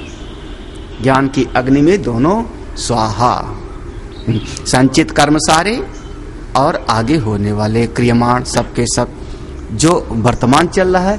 प्रारब्धाय समर्पितम स्ववपुः, स्ववपुः, स्व माने अपनापन, अपने इस शरीर को समर्पित कर दिया प्रारब्ध को। इस शरीर, अरे पहले प्रारब्ध बनता है बाद में शरीर बनता है, पहले बना प्रारब्ध, पहले प्रारब्ध, क्योंकि जितना हमारा संचित कर्म होगा उन्हीं संचित कर्मों में से कुछ कर्म हमको फल देने के लिए तैयार हो गया। जो कर्म फल देने के लिए तैयार हो गया उसी का नाम हो गया प्रारब्ध। तो उस प्रारब्ध को भोग करने के लिए हमको मिला एक शरीर। तो प्रारब्ध पहले तैयार हुआ और शरीर उसके बाद में मिलता है। तो प्रारब्धाय समर्पितम स्ववपुः, अपने इस शरीर को हमने प्रारब्ध को बस जितने दिन प्रारब्ध होगा इस शरीर का खाने को मिलेगा।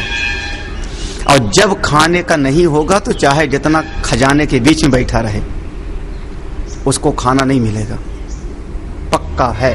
प्रारब्धाय समर्पितम स्ववपुः, थोड़ा पक्का होने में समय लगता है, बहुत समय लगता है, लेकिन सत्य तो यही है। इत ये सा मनीषा मन, जिसने संचित कर्म को, आगामी कर्म को ज्ञान की अग्नि से दहन कर दिया और प्रारब्ध को समर्पित कर दिया अपने शरीर को, और स्वयं अपनी आत्मा में बोले शांतात्मना निर्व्याज निरंतरम अपने आत्मस्वरूप में रमण करता रहता है, ऐसे महापुरुष को मैं गुरु ही मानता हूँ, अब चाहे वो कोई भी क्यों ना हो। इति ऐसा मनीष, ये मेरे मन का दृढ़ निश्चय है, ये मेरी बुद्धि का प्रज्ञा का दृढ़ निश्चय है। आचार्य से दो निश्चय किया, संसार के बारे में और अपनी आत्मा के बारे। जगत है नश्वर और आत्मा है नित्यम ब्रह्म स्वरूप, ऐसा दो निश्चय हो गया। दो निश्चय का फल क्या हुआ? इस निश्चय का फल यह कि संचित भस्म हो गया, क्रियमाण गायब हो गया, और शरीर को हमने, अच्छा जगत नश्वर है, समझ में पक्का हो गया? हो गया पक्का, निश्चित। संसार नश्वर है, शरीर सही है। साहब ने बताया था, आपने नहीं है संसार नश्वर। सुन लो, अभी मत बोलो, बाद में पूछ लो। हाँ, हाँ, जितना पूछूं उतने। जगत नश्वर है, हाँ, शाश्वत नश्वर में विश्वमखिलम, हाँ, सारा जगत नश्वर है, और मन मेरा सही है। मैंने मन से जो सोचा वैसा होना चाहिए। इसका मतलब क्या हो गया? बोले अभी आपने नश्वरता का निश्चय सही नहीं किया, क्योंकि जिस समय हम कह रहे हैं सारा संसार नश्वर है, उस समय शरीर और अंतःकरण इंद्रियां भी उसी के अंतर्गत आ गई, है ना। ईश्वर सृष्टि में 5 महाभूत, हिरण्यगर्भ की सृष्टि में 5 महाभूत तन्मात्राएं, और उन्हीं 5 महाभूतों में 5 विषय, उन्हीं 5 महाभूतों से बनी हुई ज्ञानेन्द्रियां, कर्मेंद्रियां, अंतःकरण। जब आपने ये कह दिया कि जगत माने ईश्वर सृष्टि, तो 5 महाभूत और 5 महाभूत से बनी हुई समस्त चीजें वो सब हो गई नश्वर। हाँ, विश्व, इसीलिए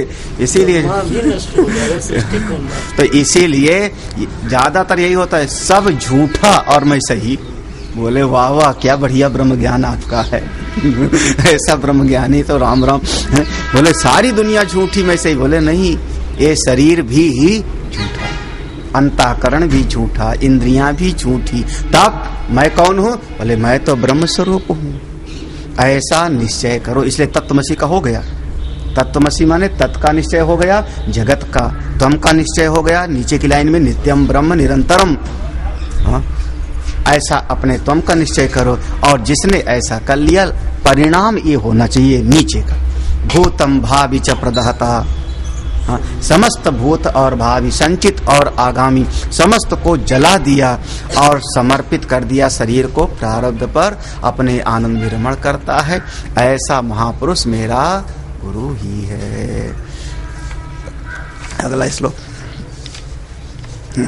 अब इसमें आ जाएगा महावाक्य, अयम आत्मा या तेर्यं नर देवताभिरहमिति अन्ता स्फुटा गृह्यते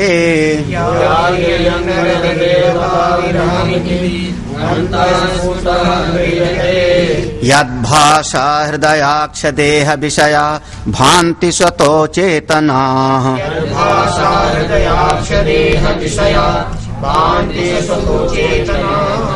तां भास्यै पीतार्कमण्डल निभां स्फूर्तिं सदा भावयन्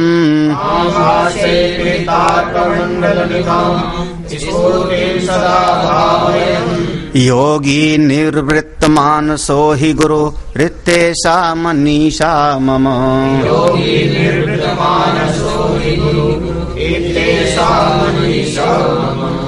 या माने जो, या का अर्थ हो गया जो, यहाँ पर स्त्रीलिंग में आ गया। यह यौ ये होता है, या माने जो।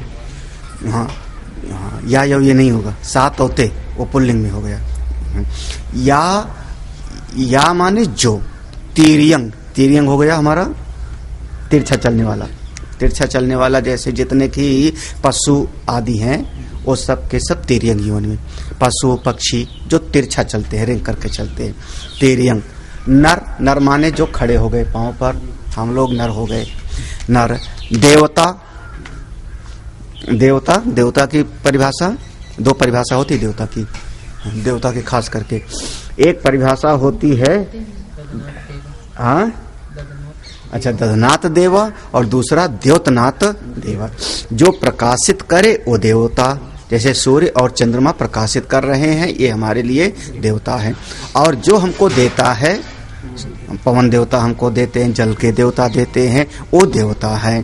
तो देवता जो तिर्यग में, नर में, देवता में, सारी सृष्टि में जो अहम इति, भीतर, सबके भीतर अहम अहम स्फुरित हो रहा है, स्फुटा गृह्यते। भाई चींटी भी तो कहती होगी मैं मेरी चीनी मत ले, लड़ती होगी कभी कि नहीं? चींटी नहीं लड़ती। डिस्कवरी देखा करो कभी कभी, डिस्कवरी देखो, सब पता लग जाएगा उसमें।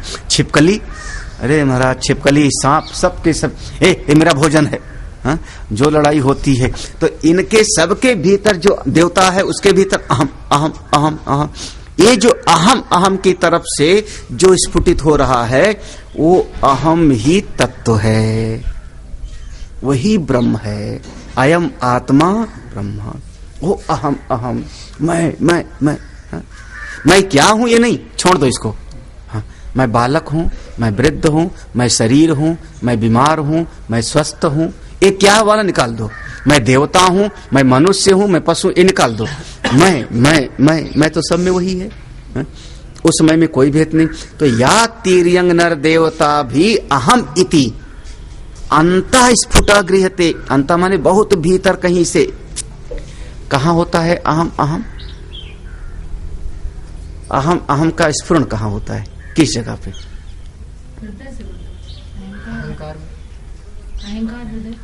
कहाँ पर, जगह बताओ। हाँ, आंखों में होता है, खोपड़ी में होता है, पेट में होता है, कहाँ पर होता है? अहम अहम अहम।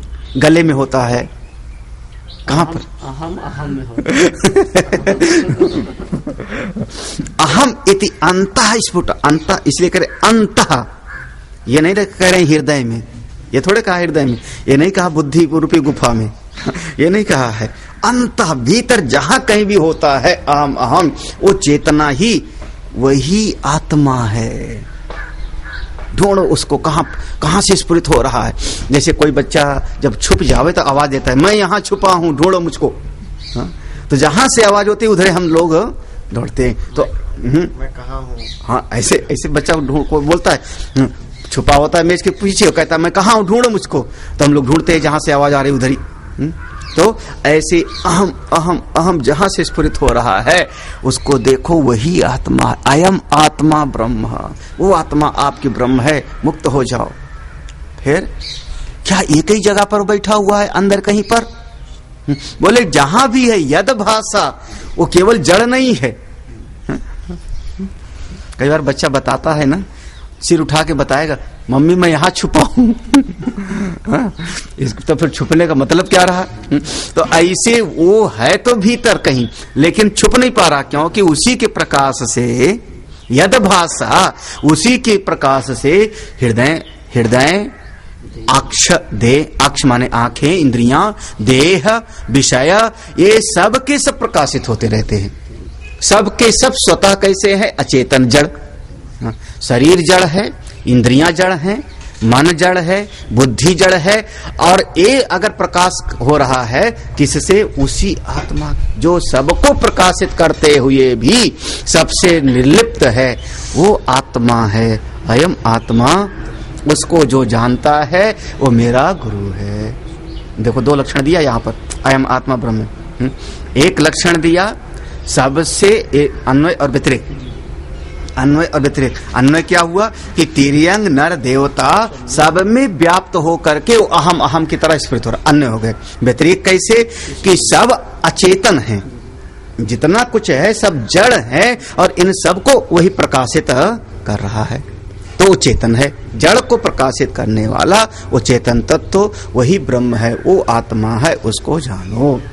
ताम भास्यैहि, ताम भास्यैहि, उस आत्मा का प्रकाश, उसके प्रकाश से ही पिहितार्क मंडल निभाम, उसी के प्रकाश से ही सूर्य भी प्रकाशित होता है। और कभी कभी जो सूर्य देवता हैं बादलों से छुप जाते हैं, सूर्य देवता ऐसे अपना वो आत्मा कभी कभी अविद्या के पर्दे से छुप भी जाता है, फिर भी छुपने के बावजूद वो अपने भीतर स्फूर्तिम सदा भावयन, वो अपने प्रकाश में स्वयं हमको दिखाई नहीं पड़ता। ताम भास्यै पिहित अर्क मंडल, पिहित अर्क मंडल, जैसे पेट माने छुप जाना, ढक जाना। तो जैसे बादल कभी ढक गया, बादल ने ढक लिया सूर्य को, उसके बाद भी मैं सूर्य देवता को जल चढ़ाता हूँ, मुझको पता है कि सूर्य देवता वहां पर हैं, बादल से ढके। ऐसे अज्ञान से, अविद्या से, या अपने शरीर, इंद्रिय, मन, बुद्धि से कभी कभी लगता है कि वो ढका हुआ है, लेकिन जो योगी है उसको पता है कि हाँ, उस सब के भीतर अपना सदा भावयन स्फूर्ति, वो चेतन स्वरूप अपने भीतर है, इसका सदा भाव बनाए रखता है। भले अब हर क्षण उसका ध्यान नहीं बना रहेगा, जब खाना खाएगा तब थोड़े ध्यान बना रहेगा कि नहीं नहीं वो ब्रह्म प्रकाश दे रहा है, चावल को प्रकाशित कर रहा है, रोटी को ना, उस समय तो खाना खाएगा। लेकिन एक बोध बना है कि सबका मूल तत्व अपना आत्मा है। योगी निवृत्त मानसः, ऐसा योगी जो सारे जगत से जिसका मन निवृत्त हो गया, अपने आनंद स्वरूप में रमण करता है। गुरु इत्येषा, सारे जगत से जिसका मन हट गया, अपने आत्म स्वरूप में, अपने ब्रह्म स्वरूप में रमण करता है, ऐसा योगी सारे व्यवहार को करते हुए भी अपने आत्म स्वरूप का ध्यान बना रहता है। उसको, वो हमारा आचार्य ही है, उसको हम प्रणाम करते हैं। ओम पूर्णमदः पूर्णमिदं पूर्णात् पूर्णमुदच्यते पूर्णस्य पूर्णमादाय पूर्णमेवावशिष्यते। ओम शांति शांति शांति। हरि ओम। श्री गुरुभ्यो नमः। हरि ओम।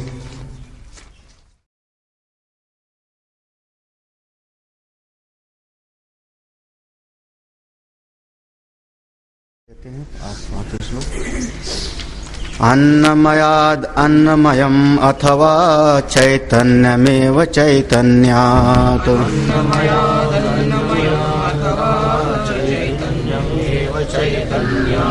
द्विजवर दूरीकर्तुं वाञ्छसि कृम्बुरो हि गच्छ गच्छेति।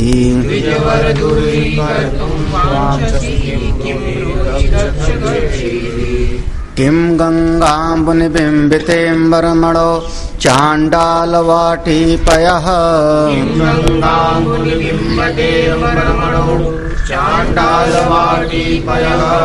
भूरेवान्तरमस्ति काञ्चन घटे व्रतकुम्भयोर्वाम्बरे।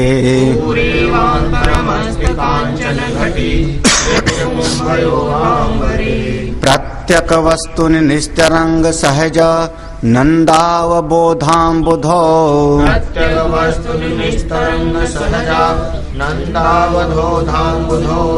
विप्रोऽयं स्वपचोऽयमित्यपि महान् कोऽयं बिभेद भ्रमः।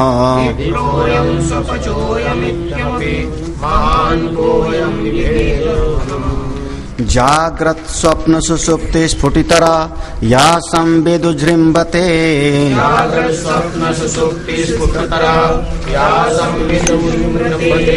या ब्रह्मादि पिपीलिकांत तनुष प्रोता जगत साक्षिणी।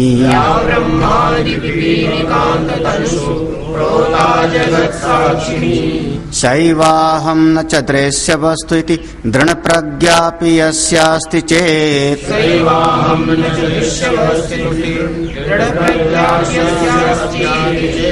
चाण्डालोऽस्तु सतु द्विजोऽस्तु गुरुरित्येषा मनीषा मम।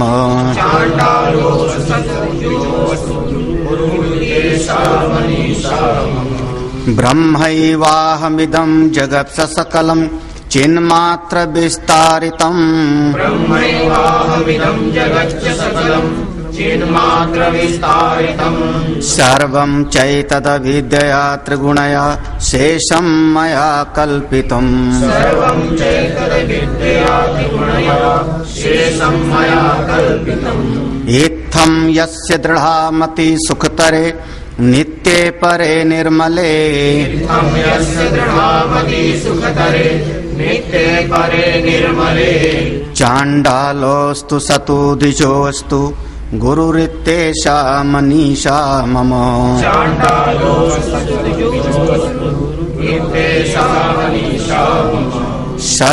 शश्वत्नश्वरमेव विश्वमखिलं निश्चित्य वाचा गुरो शश्वत्नश्वरमेव विश्वमखिलं निश्चित्य वाचा गुरो नित्यं ब्रह्म निरन्तरं विमृशता निर्व्याज शान्तात्मना नित्यं ब्रह्म निरन्तरं विमृशता निर्व्याज शान्तात्मना भूतं भावि च दुष्कृतं प्रदहता संविन्मये पावके भूतं भावि च दुष्कृतं प्रदहता संविन्मये पावके प्रारब्धाय समर्पितं स्ववपुः इत्येषा मनीषा मम प्रारब्धाय समर्पितं स्ववपुः इत्येषा मनीषा मम या तिर्यं नरदेवताभिरहमिति अन्ता स्फुटा गृह्यते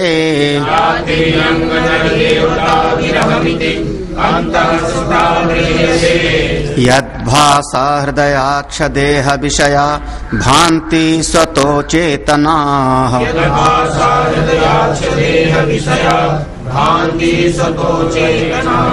तां भास्यै पीतार्कमण्डलनिभां स्फूर्तिं सदा भावयन्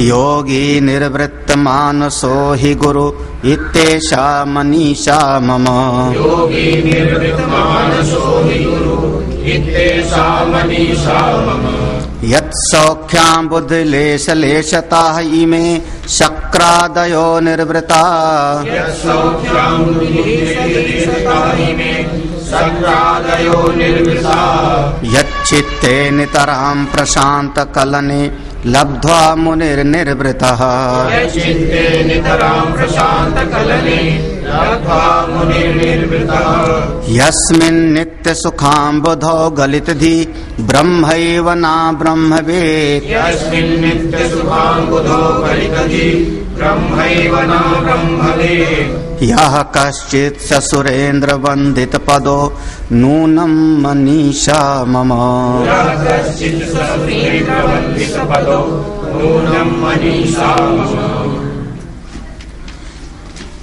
जिस समय उस चांडाल ने भगवान शंकराचार्य जी से पूछा, आप किसको अलग करना चाह रहे हो,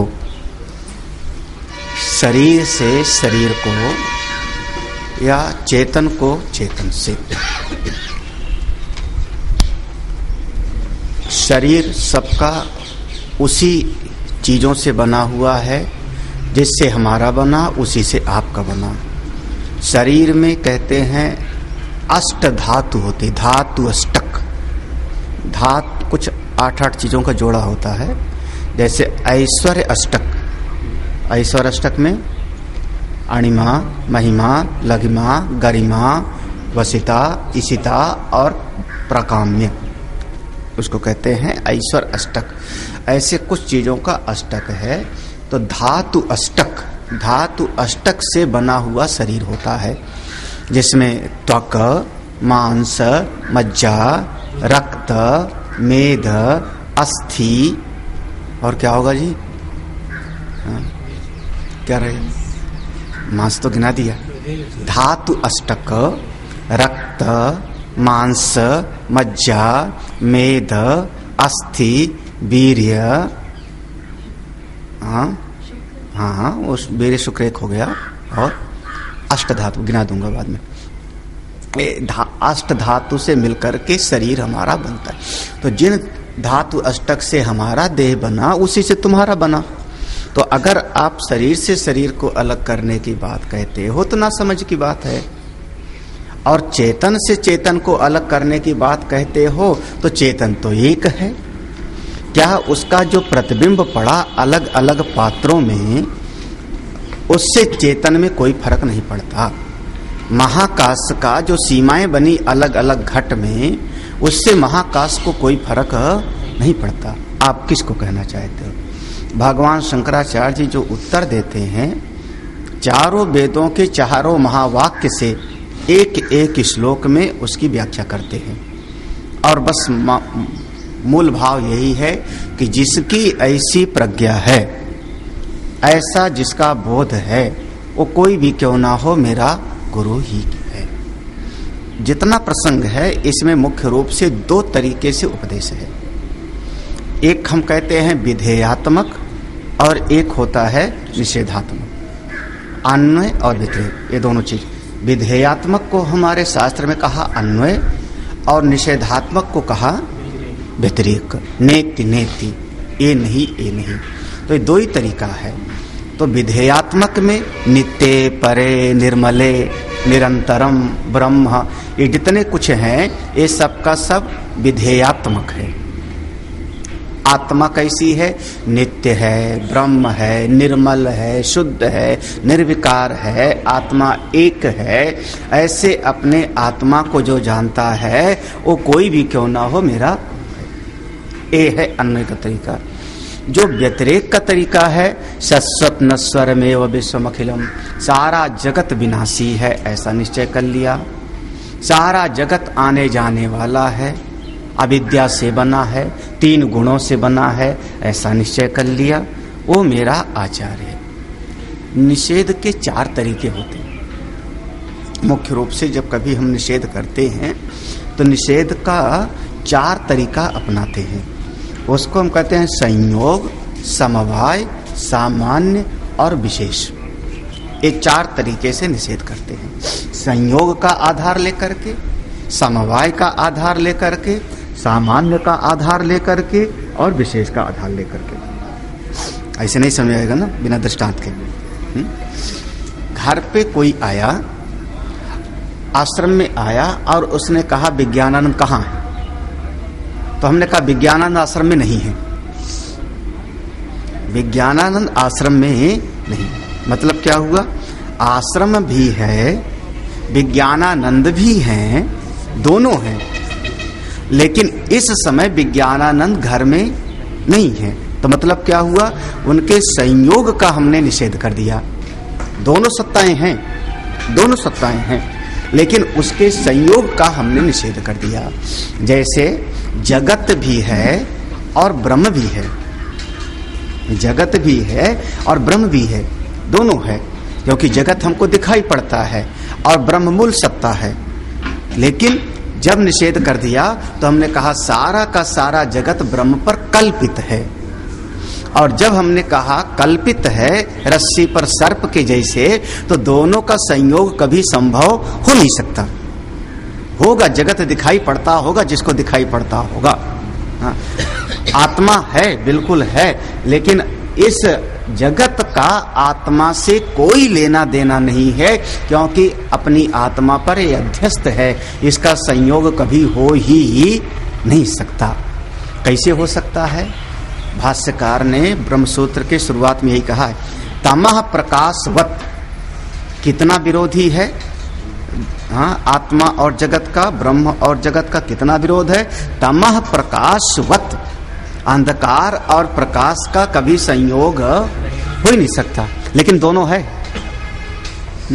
दोनों है। अब किसी को गलत कैसे कहोगे कि अंधकार नहीं है? अंधकार है, प्रकाश नहीं है, बोले प्रकाश भी है, लेकिन दोनों का संयोग नहीं है। तो जैसे हमने कहा अमुक व्यक्ति गृह में नहीं है, निषेध का तरीका हो गया। इसी को दृष्टांत को दृष्टांत में लागू करते रहना। तो ये तरीका अपनाया जब ऋषियों ने, तो इसका नाम है संयोग का आधार लेकर के निषेध किया। शश्वत नश्वरमेव विश्वमखिलम, निश्चित्यवाद। दूसरा निषेध का तरीका है समवाय का आधार लेकर के निषेध करते हैं। समवाय, समवाय कहते हैं सम अवयव अंग उसके जुड़े हों। हमने पूछा खरगोश देखा है? बोले हाँ। कैसा होता है? बोले खरगोश के सिर पर सींग नहीं होता। खरगोश के सिर पर सींग नहीं। ये निषेध हम कर रहे हैं। इसका मतलब क्या? सींग होती है, बिल्कुल सींग होती है। बकरी की होती है, भैंस की होती है, गाय की होती है, बैल की होती है, खरगोश भी है, सींग भी होती है। लेकिन वो सींग खरगोश के साथ उसका अवयव बन के जुड़ी हुई नहीं है। देखो संयोग में क्या है? दोनों दो अलग अलग चीज होकर के संयोग होता है। समवाय में उसका अवयव बन जाता है। अब गाय से सींग अलग नहीं है कि एक दिन गाय जो है अपनी सींग घर में रख करके घूम चरने जाएगी फिर लगा लेगी, ऐसा नहीं। उसका अवयव बन गई है, गाय का अंग बन गया है वो सींग।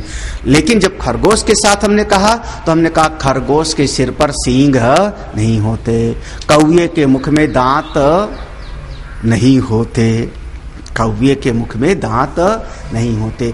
ये सब जो हमारा निषेध का तरीका है, इसका मतलब हुआ कौन सा? समवाय का। बंध्या पुत्र, देखो अब दृष्टांत दिया। जगत कैसा है, सृष्टि कैसी, माया कैसी है? बोले बंध्या पुत्रवत समवाय है। बंध्या के पुत्र नहीं हो सकता, संभव ही नहीं है, क्योंकि बंध्या माने जो पुत्र नहीं है। फिर कैसे आपने कहा शास्त्र में ऐसा? बोले ये है समवाय संबंध का निषेध हो गया। अपने शास्त्रों में इससे 5-6 दृष्टांत दिया है। 5-6 जैसे उन्होंने कौवे के दांत नहीं होता, खरगोश के सिर पर सींग नहीं होता, बंध्या पुत्र, और ऐसे 5-6 दृष्टांत ढूंढ करके दिया कि इस प्रकार से समवाय संबंध का निषेध कर दिया जाता है। जगत का, आत्मा का, या कह लो ब्रह्म का। जैसे बहुत सारे लोग अनेक मत में कहेंगे ये जगत भगवान का स्वरूप है, समझ, ये सृष्टि भगवान का स्वरूप है, सबके रूप में भगवान। तो कहना क्या चाह रहे हो कि भगवान का समवाय संबंध हो गया जगत, जब उन्हीं का स्वरूप है समवाय संबंध हो गया। ऋषियों ने कहा गलत है। अब दृष्टांत दो तो समझ में आएगा। कहा कि जैसे एक नाचने वाला नाचता है, जब एक नर्तक नृत्य करता है तो नर्तक और नृत्य में कोई भेद नहीं होता, क्योंकि जब तक वो नाच रहा है तब तक नृत्य है। तो नर्तक और नृत्य दोनों अलग अलग नहीं है, एक ही समवाय संबंध है। वैसे ईश्वर का नृत्य ही ये सारा का सारा जगत है। हम लोग कहते कि सब इसी रूप में पैदा हो गया, सब इसी रूप में प्रकट हो गया। जैसे कई बार आप लोग दृष्टांत लोगे, जैसे मिट्टी घड़े में समाई हुई है, स्वर्ण आभूषण में समा, कौन सा संबंध हो रहा है? अभी समवाय संबंध हो रहा है, समवाय संबंध हो रहा है। कई बार आप लोग दृष्टांत देते हो समझाने के लिए, लेकिन वास्तव में क्या ऐसा है? बोले नहीं, ऐसा नहीं। अगर मिट्टी घड़े में व्याप्त है और समवाय संबंध हुआ तो जो मूल मिट्टी है उसमें कुछ तो विकार हो गया ना। जितना सोना था विजय सोनी के पास में, जब गहना बनाया तो उसमें थोड़ी तो कमी हो गई। जब कमी हो गई तो फिर वो अभिकारी कैसे हुआ? इतना है, इतने में से उसने इतना लेकर के और मिट्टी का कुल्हड़ सकोरा बनाया, तो इतनी मिट्टी में से इतनी तो कम हो गई ना, तो अभिकारी कहाँ रहा? तो उसके अभिकारी पने का विरोध हो जाएगा। इसलिए समवाय संबंध कहना उचित नहीं है। ये बहुत सारा ये सारे के सारे आपको ब्रह्मसूत्र तो कमाएंगे, यही आधार लेकर के निषेध किया जाता है। व्यतिरेक का यही मूल आधार है। हाँ, संयोग का आधार लेकर के समवाय, समवाय माने दृष्टांत हमने दिया, जैसे खरगोश के सिर पर सींग नहीं है, ठीक है। या और दूं, जैसे स्त्री के दाढ़ी मूछ नहीं होती, निषेध है। और किसी स्त्री के दाढ़ी मूछ दिखाई पड़े तो हाँ, तो नपुंसकलिंग होगा फिर। यही तो ना। अब ये सब देखो, संयोग का आधार लेकर के निषेध किया, समवाय का आधार। तीसरा है सामान्य। सामान्य का आधार लेकर के, आश्रय लेकर के हम निषेध करते हैं। ये शायद ना पढ़ाया, इसलिए बड़े ध्यान से समझना।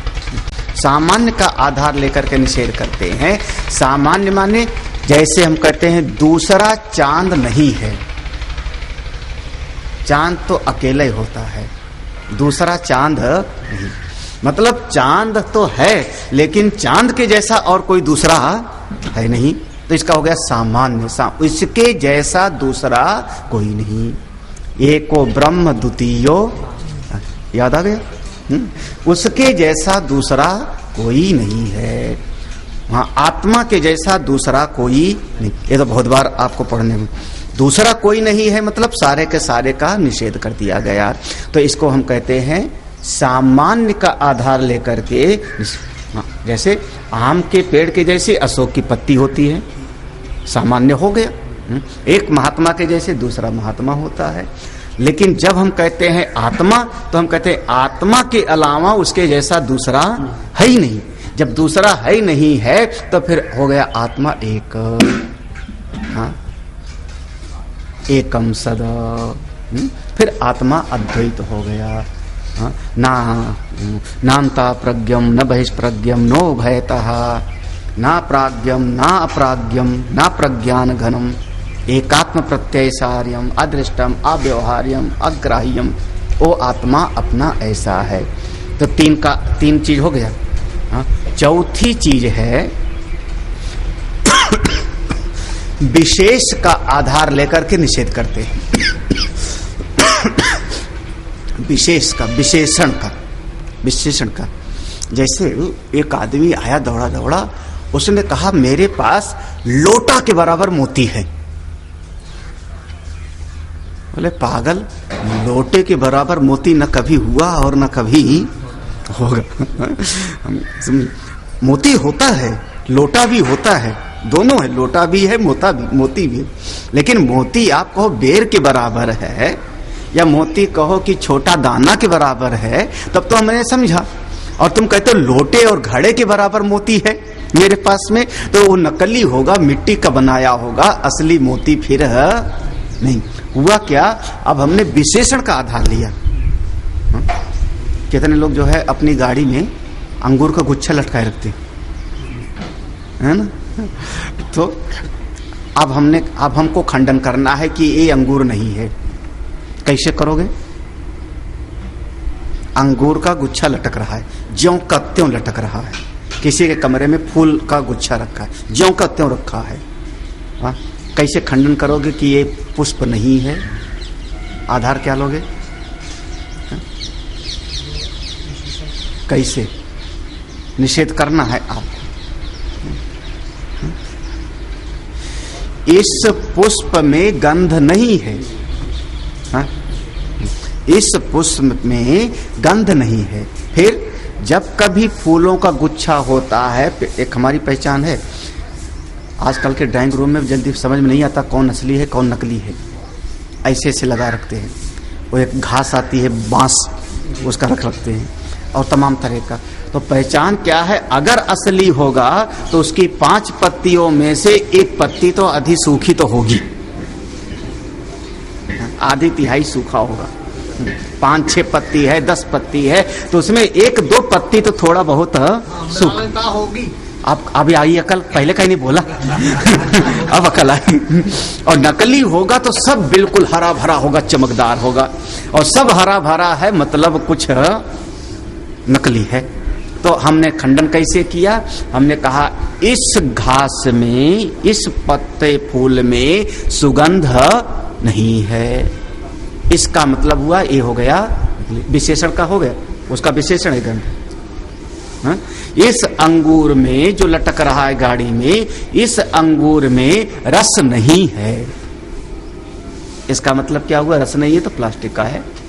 हाँ? तो विशेषण का आधार लेकर के उसका विशेषण है। जैसे फूल का विशेषण है लाल, फूल का विशेषण है सुगंध वाला, फूल का विशेषण है ताजा। तो ऐसे ही विशेषण का आधार लेकर के हम खंडन करते हैं। जब कहा कि जगत ब्रह्म है, ये दुनिया भगवान का रूप है, कहने वाला कहेगा ये सारा संसार, हमने कहा कई बार। तो अब अगर हमको मना करना होगा तो हम तरीका क्या अपनाएंगे? उसके विशेषण का। ये बच्चा जब इतना दुष्टता कर रहा है, आग को छूने जा रहा है, जिस आग को छूने से खुद ही जल जाएगा, तो ऐसा भगवान नहीं होता कि उसके अपनी अकल में इतना ना होवे। भगवान तो सर्वज्ञ होते हैं, ठीक है, समझ में आना चाहिए। भगवान सर्वज्ञ होते हैं और बच्चे की बुद्धि में इतना अकल नहीं कि सांप को पकड़ूंगा तो मैं मर जाऊंगा, इसलिए बच्चा भगवान निष्पत्ति है। देयरफॉर बच्चा भगवान नहीं है, क्योंकि उसको अपने अच्छे और बुरे का बोध नहीं हो रहा है, इसलिए मैं उसको डांटूंगा। अब निषेध कर दिया हमने। आपने कहा ये संसार भगवान का रूप है, हमने कहा अरे भैया कैसे कहते हो? भगवान है नित्य और संसार है प्रतिक्षण बदलने वाला। कैसे आप कहते हो भगवान है? जो हर क्षण बदल जावे वो भगवान कैसे कहते हो? हमने इसका खंडन कर दिया। कैसे? आधार किसका लिया? विशेषण का। जगत नित्य है, सुखदायी है, अच्छा है, ये सब का आधार लेकर के, गुणों का आधार लेकर के, तो निषेध के यही 4 तरीके होंगे व्यतिरेक करने का। संयोग का, समवाय का, सामान्य का और विशेष का। पूरे ब्रह्मसूत्र तक यही काम आएगा। ये 4 मूल स्तंभ हैं। समझ लो, जैसे कहते हैं ना, जो योद्धा होता है जब लड़ने जाता है तो एक तलवार लेवेगा, एक भाला लेवेगा, 4 अस्त्र हैं उसके पास, और उन्हीं 4 अस्त्रों से उसको विजय पा के आना है। यही तुम्हारे पास में, साधक के पास में यही 4 अस्त्र हैं, और इन्हीं से आपको सारे जो है अन्य चीजों को, आत्मा से व्यतिरेक जितने हैं उनको काटते चले जाना है, और कोई आधार नहीं है। यही 4 चीजों से आपको काटना पड़ेगा। इन्हीं 4 का आप आधार लेकर के, फिर इसके साथ में आश्रय अनुपपत्ति, फिर तमाम तरह के ऐसे चिंतन आ जाते हैं, और उस प्रकार से आप लोग ऐसा सुन। तो भगवान भाष्यकार ने इन्हीं विषयों को यहाँ पर लिया 4 श्लोकों में। सूक्ष्म रूप से छुपा हुआ है, हम लोग जल्दी उसको पढ़ाते नहीं, बहुत बाद में। तो यही 4 का आधार लेकर के एक एक करके खंडन करा है। प्रज्ञानम ब्रह्म, जागृत स्वप्न सुसुप्ति ब्रह्म नहीं है, ब्रह्म नहीं है। क्यों? क्योंकि ये आने और जाने वाला है। देखो विशेषण हो गया ना, विशेषण का आधार लेकर के काट दिया। तो कौन है? बोले जो सबको जानने वाला है, या संबित उज्रबते, जो जानने वाला है वो है अपनी आत्मा, वो अपनी आत्मा है। प्रज्ञानम ब्रह्म, फिर ब्रह्मैवाह अहम इदम, इदम जगत सकलम, ये सारा का सारा जगत कैसा है? बोले चैतन्य का ही विस्तार है। तो जो हमको नाम रूप दिखाई पड़ रहा है वास्तव में नाम रूप नहीं है, बल्कि है क्या? केवल ब्रह्म ही ब्रह्म है। यहाँ पर अधिष्ठान और अध्यस्त का आधार लिया है पूरा का पूरा। सारा जगत अध्यस्त है और मूल रूप से अपनी आत्मा ही अधिष्ठान है। फिर ये सारा जगत कैसा है? बोले विचार करके देखो, सत्संग से विचार करो, निश्चित्य वाचा गुरु। कैसे जगत है? हर क्षण बदल रहा है। सस्वत नस्वरमेव विश्व। और आत्मा कैसी है? नित्यम ब्रह्म निरंतरम विमृशता। आप नित्य हो ऐसा विचार करो और अपनी आत्मा में रमण करो। फिर अब अनुभव करके देखो, ये मनुष्य, देवता, पशु, पक्षी, पेड़ पौधे, सबके भीतर जो चेतना है, मैं हूं, मैं हूं, मैं, वही तो आत्मा है।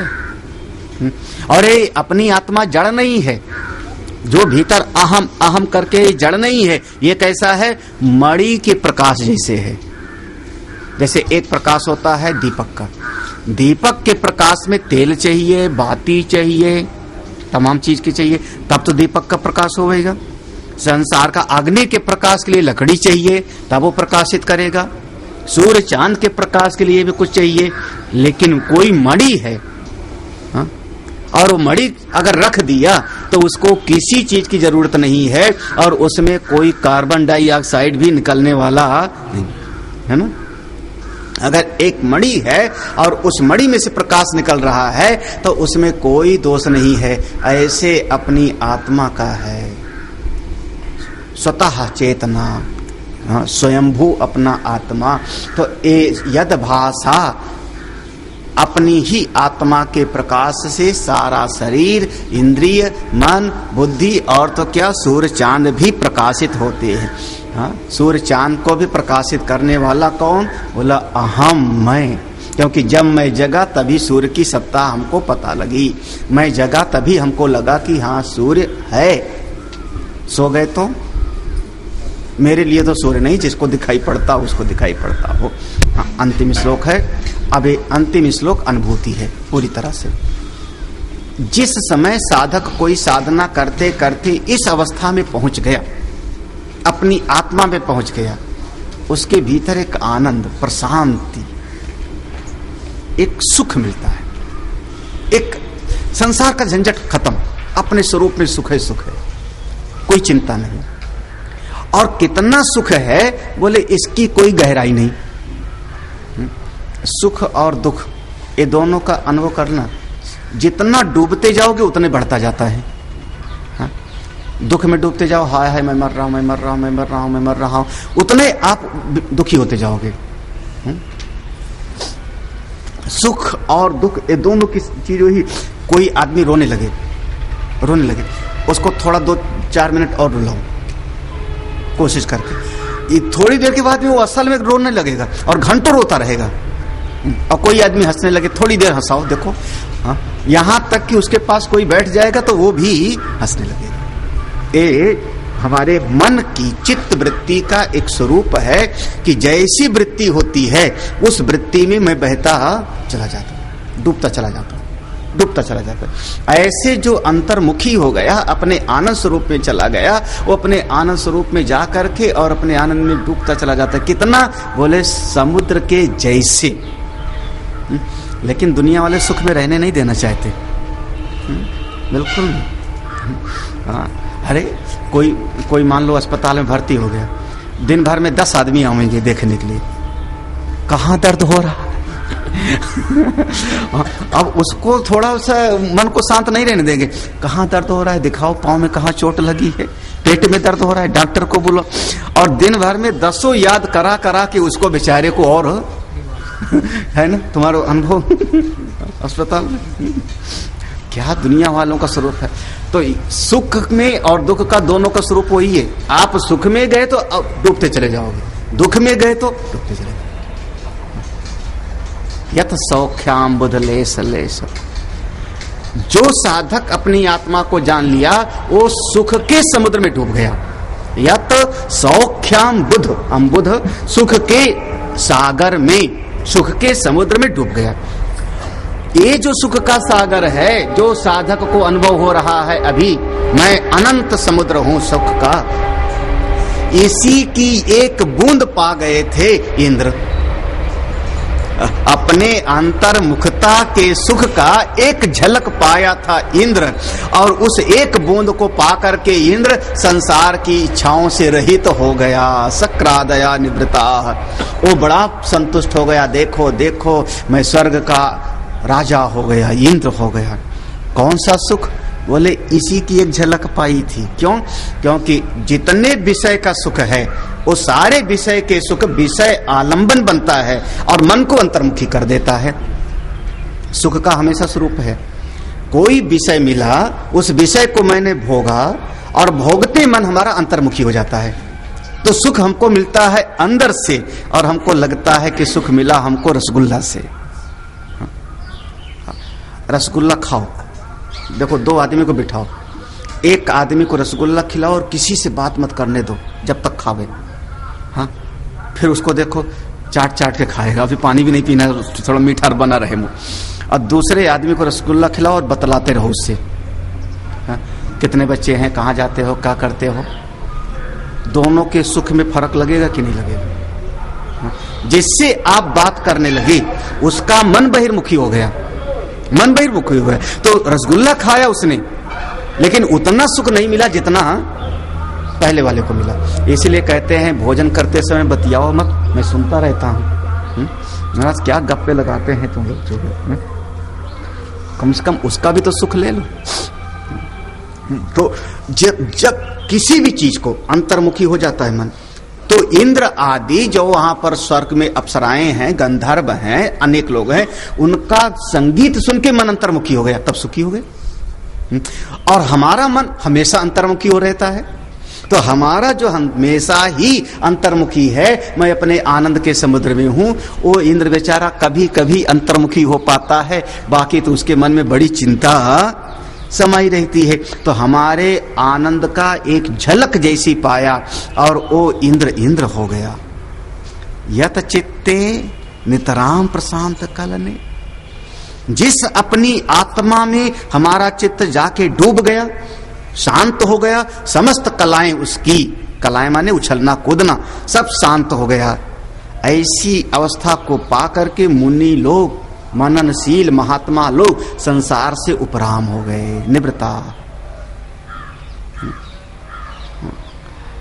यस्मिन नित्य सुखाम विधो, अपनी ये अंतरात्मा का सुख कैसा है? आत्मा का नित्य सुख, हाँ? और थोड़ा बहुत नहीं, थोड़े में सुख नहीं मिलता। यौ वै भूमा तत्सुखम नाति अल्पे, जो भूमा है उसी में सुख है। तो ये अपना कैसा है? यस्मिन नित्य सुखाम बुधो, नित्य है और सुख का समुद्र है। इसमें जब कोई डूब गया, गलित धी, ऐसे महापुरुष का होगा क्या? अंतःकरण गायब हो गया, गलित, गल गया अंतःकरण,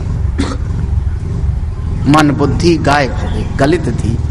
अब उसकी अनुभूति क्या है? बोले ऐसा महापुरुष जिसकी अंतःकरण गल गया अपने आनंद के समुद्र में, अंतर्मुखी हो गया, वो क्या है?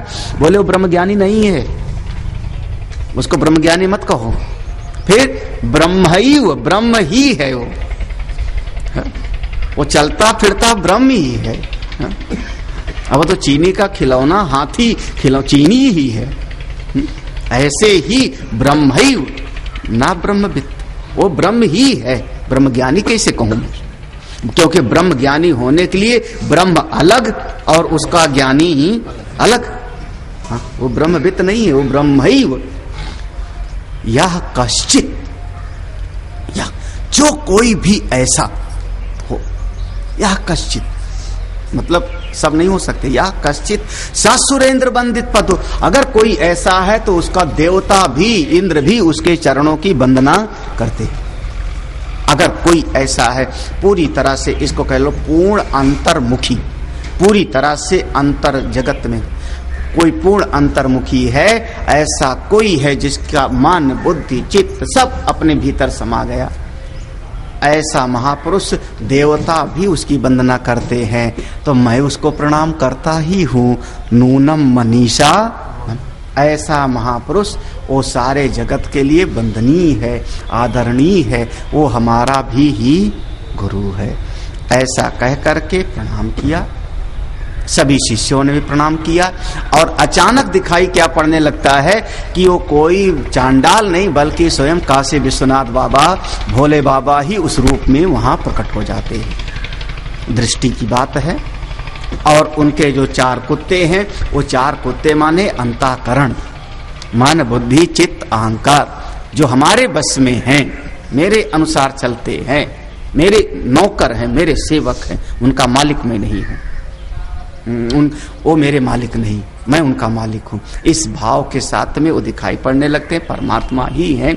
सबने प्रणाम किया और इसी के साथ ये छोटा सा 5 श्लोकों का ग्रंथ मनीषा पंचकम समाप्त हुआ। कुछ पूछना है? नहीं। ओम पूर्णमदः पूर्णमिदं पूर्णात् पूर्णमुदच्यते पूर्णस्य पूर्णमादात् पूर्णमेवावशिष्यते। ओम शांति शांति शांति। हरि ओम। श्री गुरुभ्यो नमः। हरि ओम।